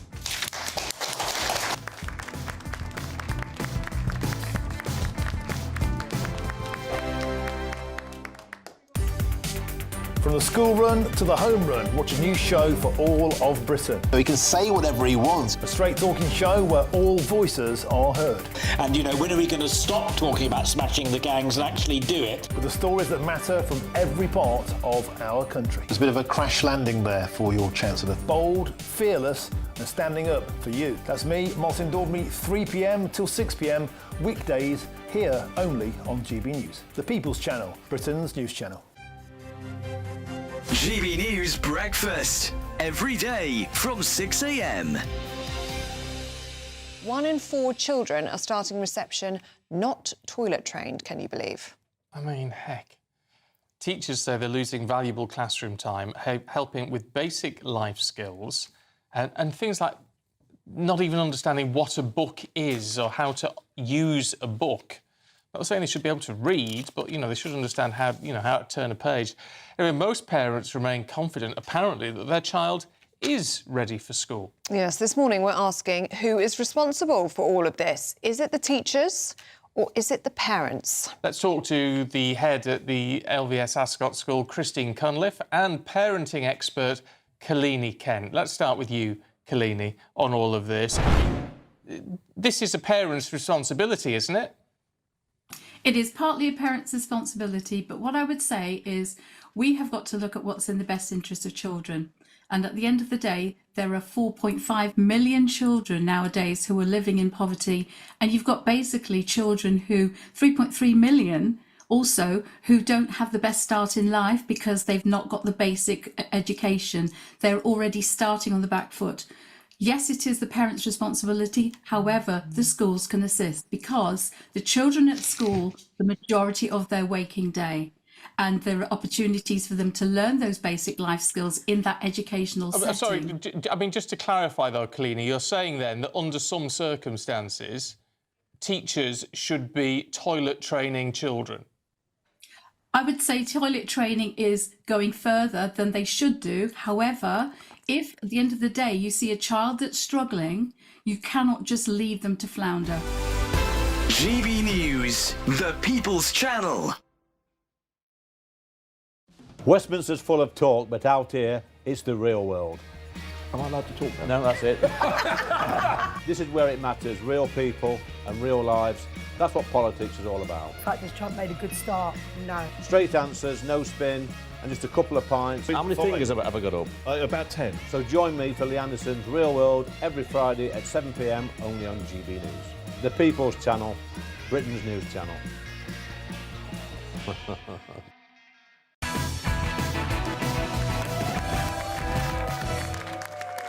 Welcome back to Patrick Christys tonight. Now, NHS staff have been told to stop addressing unfamiliar patients as sir or madam in an attempt to avoid offending transgender patients. Well, internal training documents at Birmingham and Solihull Mental Health NHS Trust state that those uncertain about a patient's pronouns are advised that using they, them is a good approach. Now, what do you think? Is anyone in favour of this? No. Right, OK. Go on. Can I just... the advice, OK? Yeah, I know. You know which way this one's going. We're just going into February. Panto season is over, right? Yes. Sorry, go on. I mean...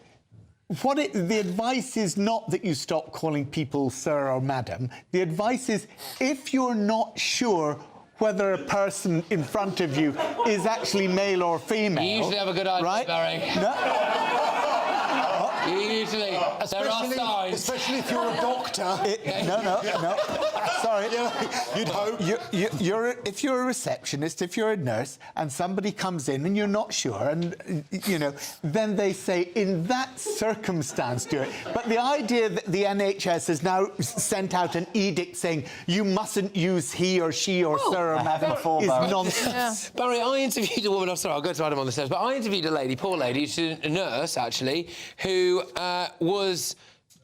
hounded. Yeah, suspended. Another one. Yeah. No, not the time you might know this one, but yeah, she had a prisoner come in, a male prisoner who identified as a woman. He started racially abusing her. Yeah, it was awful. And she refused to call him she, and they got rid of her. I mean, this is the NHS we're talking. It's nice, Well, actually, she's been reinstated. Actually, she has been reinstated after the inquiry. Right. Right, OK. I don't know about you. I couldn't care less if I offend someone, no disrespect, from the trans community, if I get their pronouns wrong. We live in a country where it is men and women, in my opinion. And if you choose to try and change that and go out, people are going to get it wrong, or people are going to see through that and not want to have to bow down to your demands. This all started many years ago. 2017, Sadiq Khan oversaw the TfL and the Rail Network to stop ladies and gentlemen being broadcast over the tannoys. So this isn't a new thing. But because so many went along with it, we have now ended up with men in wigs, with lipstick, in women's toilets, and making it awkward and dangerous for our women. This trans agenda has to stop, and we have to put the brakes on this nonsense. Okay. Yep. Go on then, Anna. I don't disagree with Adam at all, but can we just bring this back to the NHS? Because what I want the NHS to do is to see people within a reasonable time when they turn up at A&E. I want them to be treating people decently when they're actually in hospital, and I don't want people to be waiting 4 years to have a hip replacement. You caused it, for God's sake! For 14 years! Right. You ran the health service down. In 2010, it had the highest satisfaction rating ever. You caused it. We've now, in the last 18 months, we've had 5 million more appointments. Sorry. It's unbelievable hypocrisy. This is not what I wanted to talk about at all, but we invested record amounts in the health service, Barry, and we 2.5% when health has invested in the health service, not asked for any performance in any increase in performance. 2.5%. 2.5% when inflation in the health service was running at 6. Yes, let's talk about this. Right. Let's talk about this. So that is where the money should be going on. Unbelievable. Not on pronouns. And I would not have thought that was a controversial thing to say. No money is going on pronouns. Of course it is, Barry. These things don't get printed for nothing. This advice doesn't come for free. It's rubbish advice, and it will have cost money. Now, when I was MP in Southend, I got communication from the hospital to tell me how many women and how many birthing people had given birth. And I actually raised it in the House of Commons, and a letter was sent to the hospital to say, excuse me, it's only women that give birth, not birthing people. Good for you. And I asked the hospital, please can you tell me how many birthing people did give birth, didn't get an answer. It's nonsense. It's not the right thing to be spending our money on. Our money. Just before we go to Christys, sorry. There's someone with a microphone here. Would you stand up? Would you stand up? Sorry, hang on a second, before you start talking. Yeah. Gosh, I can't quite tell whether or not you are a man or a woman. I don't know. Let's have a really good look at you. My wife will worry about that. What pronouns would you like me to use for you? What pronouns? Following on from the same line here, was there not a story last year that in the NHS some doctors and hospitals under policy would have to ask men if they are pregnant? Yes. Well remembered. Yes. And on that note, Christo, yes. Are you pregnant? I am pregnant. Yes. Patrick, you're the father. I know. So this reminds me of the story of the 2 non-binary people on a train. This actually happened, and they were going up on a train to Leeds or somewhere, and the train manager came over the tannoy and said, "Ladies and gentlemen, welcome to the service to Leeds. You know, we stop at some places in the north, and you know, there's this is where the catering car is, and all this stuff." And these 2 non-binary people tweeted the train. You do know that most of the viewers of this programme live in the north. I know, he's done it before. I mean, you've just offended all of them. Bless them. Anyway, these two non-binary people on the train tweeted the train company and said, well, that train announcement, they said, ladies and gentlemen, that wasn't for us. We feel excluded. And the train company replied and said, well, we're going to have a word with that manager. We're going to reprimand that manager because they've done something wrong. Do you know what? I would. Hopefully this never happened. But could you imagine if there was an emergency on that train? If they said, "Ladies and gentlemen, this train is on fire. You must evacuate." Do you think there's two people who'd be like, "Well, no, no." That announcement wasn't for me. I will burn alive on this train. Christo, what I don't understand about this is if they said ladies and gentlemen, and you are a trans person who has either been a man to become a lady or a lady to become a man, then why don't you then non-binary? Because they're mentally ill. They are mentally ill. Transphobic, Barry, they were non-binary. No such thing. Right, OK, anyway, right, now we've got to read a spokesperson for Birmingham and Solihull Mental Health NHS Foundation Trust has told us. While participation in transgender training is optional, it provides a vital opportunity for learning and open discussion. Getting pronouns right is a simple but powerful way to build trust and create environments where transgender staff and patients feel safe and seen. Yeah. Right, lovely stuff. Nonsense. OK, well, when we come back, there is another U-turn, which I think... I don't know whether it's U-turn number 16, technically, but basically it's to do with the WASPI women that we're going to be talking about. We might be talking a little bit about veterans as well. And we've got two very special guests in who might have a fight live on air. So I'll see you in a sec.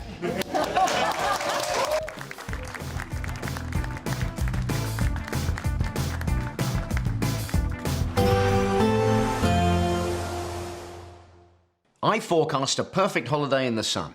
Weather looking good then? For sure, and no worries about our travel insurance. All Clear Travel Insurance sponsors GB News Travel Destinations Forecast. Plenty of heavy rain over the central Mediterranean through the next few days. More rain heading into Portugal as well, and generally fine and sunny conditions across the Canaries. A drier day in Portugal on Saturday, but we are going to see more rain coming in here Sunday. There's the heavy rain from an area of low pressure across the central Med, looking very wet for Sardinia and Sicily, where it'll also be quite gusty. Some sunny spells for the Greek islands on Saturday, but we'll see some showers heading in here on Sunday. All Clear Travel Insurance sponsors GB News Travel Destinations Forecast. Evening. Yes, time for your latest weather update from the Met Office here on GB News. It's a messy weekend. It won't rain all weekend, so there'll be a fair few showers around on Saturday. Sunday, overall, the drier day, but there's more wet weather to talk about for next week. Plenty of wet weather around tonight as well. This low pressure system's been moving its way up, providing heavy rain for parts of Wales and southwest England, where there is a Met Office yellow warning in place because it's been so wet. Extra rain falling may well cause some further flooding issues. The rain will spread into northern England, Northern Ireland, parts of southern Scotland by the end of the night. We continue with this brisk wind feeding the wet weather into eastern Scotland with snow on the hills. Temperatures holding up 4 to 7 degrees to start the weekend. Like recent days, western Scotland probably the place to be for dry and bright weather on Saturday, but also East Anglia in the southeast, probably largely fine for much of the day. Still quite wet across Wales and some showers to southwest England to begin with, and looking quite grey with showery rain over much of northern England, Northern Ireland and southern Scotland. There's that nagging wind which continues to feed cloud and rain into Aberdeenshire and the Northern Isles. But as I said, with some shelter, western Scotland doing OK for dry and bright weather. We should see some sunny spells developing for parts of Lincolnshire, generally staying dry and bright across eastern England. Further outbreaks of rain to come for Wales, the Midlands and a few showers in the southwest, perhaps turning a bit drier and brighter through the day in Northern Ireland. Temperature-wise, we're close to average, may get to double figures in the south, but feeling quite cool in that wind which continues to blow into Sunday across the northeast. I said overall a drier day on Sunday, but there will still be a few showers around. Quite a murky start, could be some mist and fog. A zone of rain works its way across Northern Ireland and into western Scotland. A few showers elsewhere, but some brighter spells. Temperatures, again, close to the average, 7 to 10 Celsius, similar to what they've been for much of this week. You want to know what's really going on in the corridors of power? Labour don't know what to do with you half the time, and that makes you quite lethal in the chamber. Get behind the headlines with Chopper's Political Podcast. Join me, Christopher Hope, as I sit down with the great and the good of British politics. We'll see where this ruling takes us. These are the stories shaping our nation. Chopper's Political Podcast, available now on all platforms. Listen in and stay ahead. Decisions made in Washington aren't just shaping America, they're shaping Britain too. From migration to global security, from crime to health. Whatever happens in the White House today will be felt in your town or city tomorrow. That's why The Late Show is live from Washington, D.C. Cutting through the politics to show you what it all means for Britain. The Late Show live every night at midnight. Only on GB News, Britain's news channel.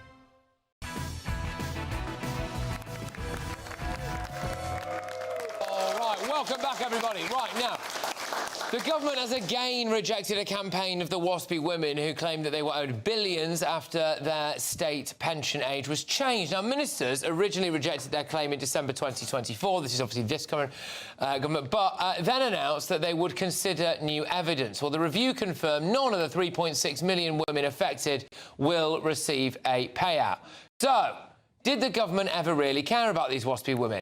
Here is Rachel Reeves, previously pledging her support. She's brought a banner with her. There you go. Well done, Rachel. Oh, here's the current minister for the pension thing. It's Liz Kendall, isn't it? There she is. She's with the WASPI women. What is it? I will work with WASPI to identify and deliver a fair solution for all women affected. Oh, do you reckon there's anyone else involved in this? Oh, yeah, the Prime Minister. The Prime Minister's going, but there he is, look at him. Oh, yeah, we love the WASPI women, don't we? I mean, another one is Yvette Cooper. Yvette, we've not got the video of this, but we've played it before on this channel. Yvette Cooper going back to her own constituency, where she puts on a different voice, by the way, and says, I'm here with WASPI women. And it's really not. We're going to look after WASPI women. Right, I'm in Yorkshire now, and I love it, yeah, WASPI women. And then she goes down south, she goes, actually, no, we're not going to be doing anything with the WASPI women, I'm afraid. So there we go. Right then, I know this gets a lot of people going, but does anyone? It's not for me necessarily. I mean, obviously, it's a shame for the WASPI women, and I'm very, very. I think they probably should have got the money actually, but it's more about the lies, I think, isn't it? Yeah. Lying, saying anything to get elected. This is the fault of successive governments have let these women down, and they've let them down in a terrible, terrible way. The fact of the matter is now, this country cannot afford to give billions out in compensation. So Labour should never have virtue signalled and lied and said that we could. That is what is wrong here. Labour lied for votes, and like they do with everything, and they've been caught out here. It's shameful. OK, go on, Anna. Yeah, well, I mean, I think that's absolutely true. This position that they've got themselves into is not accidental, is it? You know, they posed with these women, they've used these women, they've asked these women to vote for them on a particular basis, and now they've completely let these women down. And I think it's disgusting. And actually, when I was in Parliament, I supported the WASPI women in Southend. There are about 10,000 of them. And the reason I supported them is because there was a parliamentary and health service ombudsman report which says they are due some compensation. Not as much as they want, not billions and billions, but a small amount for maladministration. If we are going to pay as taxpayers to have a parliamentary and health service ombudsman, we should abide by their ruling. So I think the WASPI women should be paid something. OK, good. So now, just we're going to keep this quite snappy because there's something I want to get to. But Barry, obviously, I want to see what you think about this. Do you think that we should be paying the WASPI women? Sure. Look, I was the first person to stand up in Parliament after the statement the other day and say how disappointed I was by the statement. And I pointed out the fact that only 2 years before the election, the Prime Minister had actually pledged his support for WASPI women. Let me just elaborate, though, a little bit, because there are two distinct things here, and it's important to understand them. In the coalition government, the Conservatives and the Liberal Democrats, before 2015, in fact in 2011, they brought forward the change in the date by which women would get they would have to start drawing pension. So they brought it in line to male rates at 2018 instead of 2025, I think it was. Right. Now, so those women were going to actually have to work longer in order to get their pensions. Labour opposed that at the time, but it was the law, and we had to accept that. And that's why in the manifesto we did not commit to reversing that legislation. But what Anna says quite rightly is there was the Ombudsman, which was about whether the letters had been sent out in time. It's the posing of the pictures. It's the things on the radio stations that they've done. Whether it is 10.3. Even just what Anna's talking about is 10.3 billion, and that's what the government decided that they couldn't do. But it's the lies. Right now, we normally try to do a who's come the furthest, who's the furthest travelled. To do, and brilliant, we love it. Now, I think that this week we've probably got a clear winner, OK? And there's one gentleman, it's the second time he's been here, came here one week and we didn't let him in, ridiculously. Not because he's done anything wrong, just because we were too busy. But he's come all the way from Vancouver. Wow. Yes, stand up, sir. Well done. Well, thank you very much. Thank you for coming all the way from Vancouver. And we just want to say we really appreciate it. Thank you. How does it feel to be the furthest travelled? It feels great. Thank you very much. Good to be here. Good. Are we big in Vancouver, or what's the... If only. No, we don't have anything comparable at all. So this is very much a breath of fresh air for me. Yeah. Oh, and thank you. For any Canadians. It's nice to have the balance. Well done, man. Thank you very much. Now, just say something, because there is a slight problem with this, which is that actually you might not be the furthest travelled. Where are you from, sir? I'm from Sydney, Australia.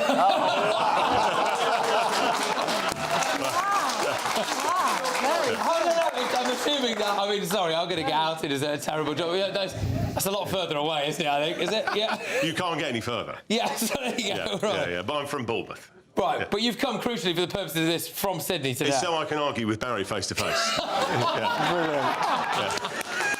Oh, well, thank you both of you, really, seriously. Thank you very much. We do appreciate it.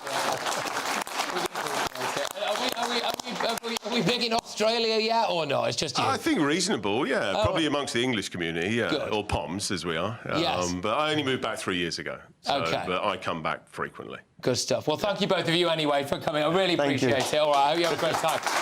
Right, sorry, I wanted to get to that. We're going to rattle through because we've got Greatest British Beauty and Jackass, and there is a very, very special one, actually, and it involves something Adam is doing, and we want to make sure that we give that as much of a push as we possibly can. So, I'll see you in a sec.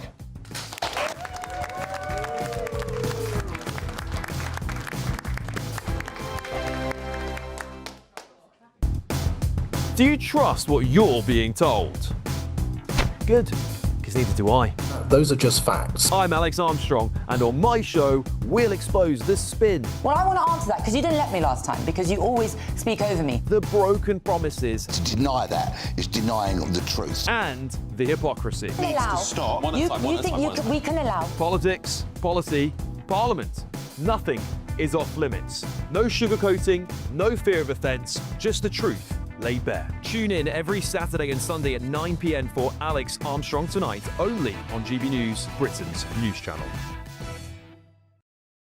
This is GB News, Britain's news channel.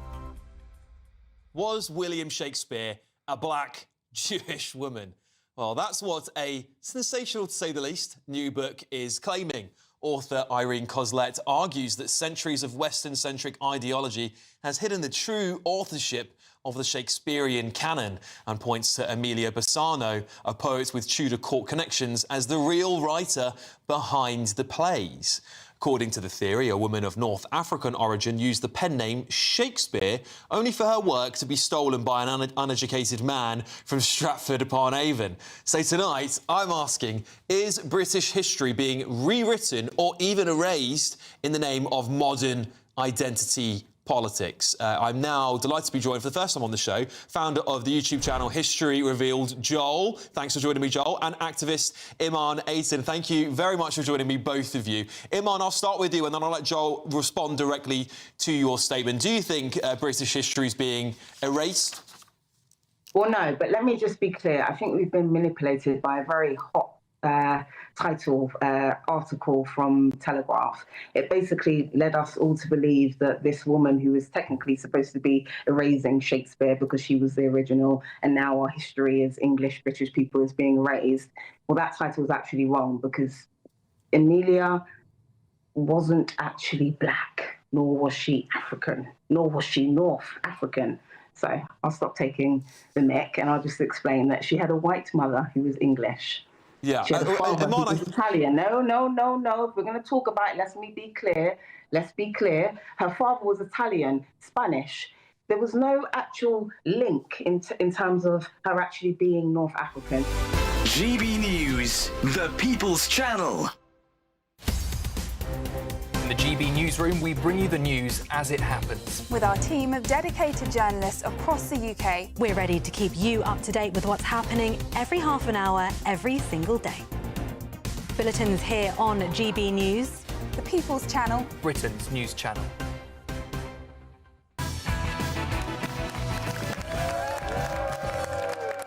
Welcome back, everybody. Thank you very much. Let's get stuck straight into this. It's Greatest Britain time, and Adam, I'm going to throw it over to you. Right, mine is former police officer Norman Brennan, who is we've teamed up together to launch a petition for 5-year mandatory sentences if you're caught with a knife. Too many judges are giving suspended sentences. Too many kids are losing their lives. I want safer streets for my kids. Please support this petition. And Norman is down the line for us now, I think. So can we bring Norman up quickly? Is that all right? I think Norman is ready and raring to go. There he is. Norman, thank you very much for joining us, mate, and well done on what you're doing. Just summarise it for us quickly, if you can, please, mate.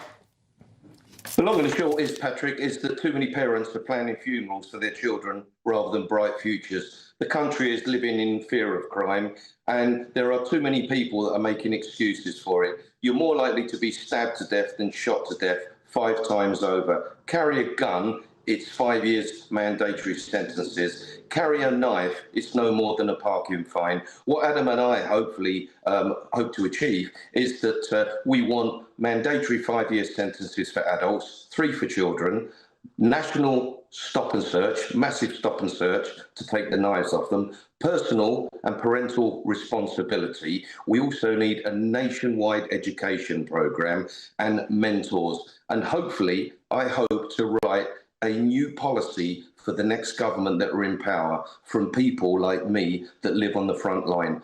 I, as a police officer, stopped hundreds of suspects, I retrieved dozens of knives. I was attacked by 5 knifemen.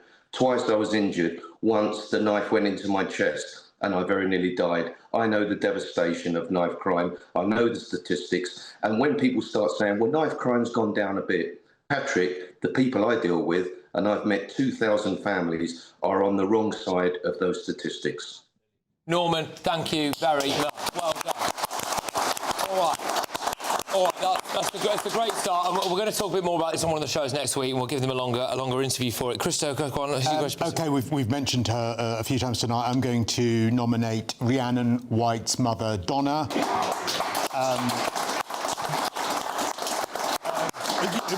For the dignity she's shown for facing this vile person who I'm not even going to name in court, and having to explain how she feels and the impact of the family of this horrific murder. Absolutely.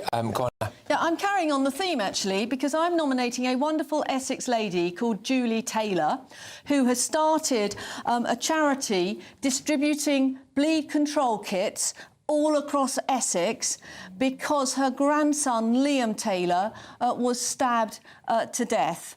And the reason I've nominated, I know she's going to be watching tonight, she's now distributed 700 bleed kits to every fire station. 16 have been used, 4 lives have been saved by Julie. Brilliant. The reason I'm nominating her, tomorrow is the 6th anniversary of Liam's death. Right. OK. Yeah, absolutely. Very worthy, very, very worthy stuff. There's Barry. Look, they're all exceptional. Mine is more light-hearted. It's a woman who has just changed the law in Scotland to ensure that every new build property is fitted with a brick, a swift brick, that allows our nesting species to come in and home there because they're endangered. But she did it by walking stark naked, only in body paint, through London. Oh my gosh! I bet you watched that, Barry. There she is. Wow. There she is. Her name is Hannah Bourne-Taylor. She's better known as the Swift Lady, and she's quite exceptional campaigner. Well, there you go. Yeah. Well, it's funny. I tried something similar and I got arrested, but there we go. All right, okay. So, right, we're going to drop Union Jackass. We're just going to vote on this now. So we've got Norman Brennan, who's launching the new knife laws. Easy for me to say. It could be a bit. Anyone? Yeah. You get on with that? We've got Donna White as well. Donna White. Yeah. Okay. And I think we're going to go for Norman Brennan. Actually, I'm sorry, but I think we're going to go for that. All right. Thank you very much, everybody. Thank you to everyone who's come. Stay tuned because we've got all your papers coming your way next. Take care, everyone.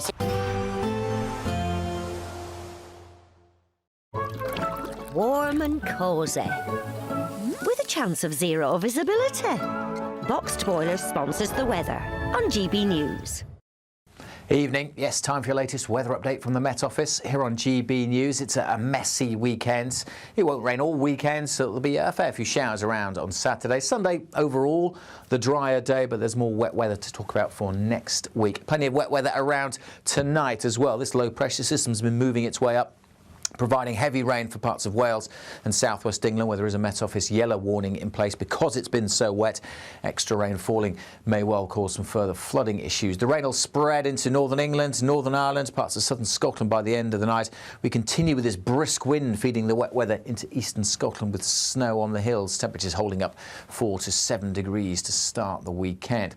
Like recent days, western Scotland probably the place to be for dry and bright weather on Saturday, but also East Anglia in the southeast, probably largely fine for much of the day. Still quite wet across Wales and some showers to southwest England to begin with, and looking quite grey with showery rain over much of northern England, Northern Ireland and southern Scotland. There's that nagging wind which continues to feed cloud and rain into Aberdeenshire and the Northern Isles. But as I said, with some shelter, western Scotland doing OK for dry and bright weather. We should see some sunny spells developing for parts of Lincolnshire, generally staying dry and bright across eastern England. Further outbreaks of rain to come for Wales, the Midlands, and a few showers in the southwest, perhaps turning a bit drier and brighter through the day in Northern Ireland. Temperature-wise, we're close to average, may get to double figures in the south, but feeling quite cool in that wind which continues to blow into Sunday across the northeast. I said overall a drier day on Sunday, but there will still be a few showers around. Quite a murky start, could be some mist and fog. A zone of rain works its way across Northern Ireland and into western Scotland. A few showers elsewhere, but some brighter spells. Temperatures, again, close to the average, 7 to 10 Celsius, similar to what they've been for much of this week. Warm and cosy, with a chance of zero visibility. Boxed Boilers sponsors the weather. This year, the adventure of a lifetime could be on us. Courtesy of Riviera Travel, there's a terrific £10,000 holiday for two to be won. Choose from over 30 worldwide destinations like Thailand, South Africa, New Zealand or even Sri Lanka. We'll also boost your bank account with a fabulous £30,000 in tax-free cash. For a chance to win, text WIN to 63225. One entry costs £2.50 plus one standard network rate message. Or text BONUS to 63225. 5 entries cost £5 plus one standard network rate message. Go to gbnews.com/win. Entries start at £2.50. Call 0903 686 3232. Calls cost £2.50 plus your network access charge. Or post your name and number to GB19 PO Box 8690 Derby DE1 9TT. UK only. Entrance must be 18 or over. Lines close at 4 p.m. on the 27th of February. Please check the closing time if listening or watching on demand. Good luck. From the school run to the home run, watch a new show for all of Britain. He can say whatever he wants. A straight-talking show where all voices are heard. And, when are we going to stop talking about smashing the gangs and actually do it? With the stories that matter from every part of our country. There's a bit of a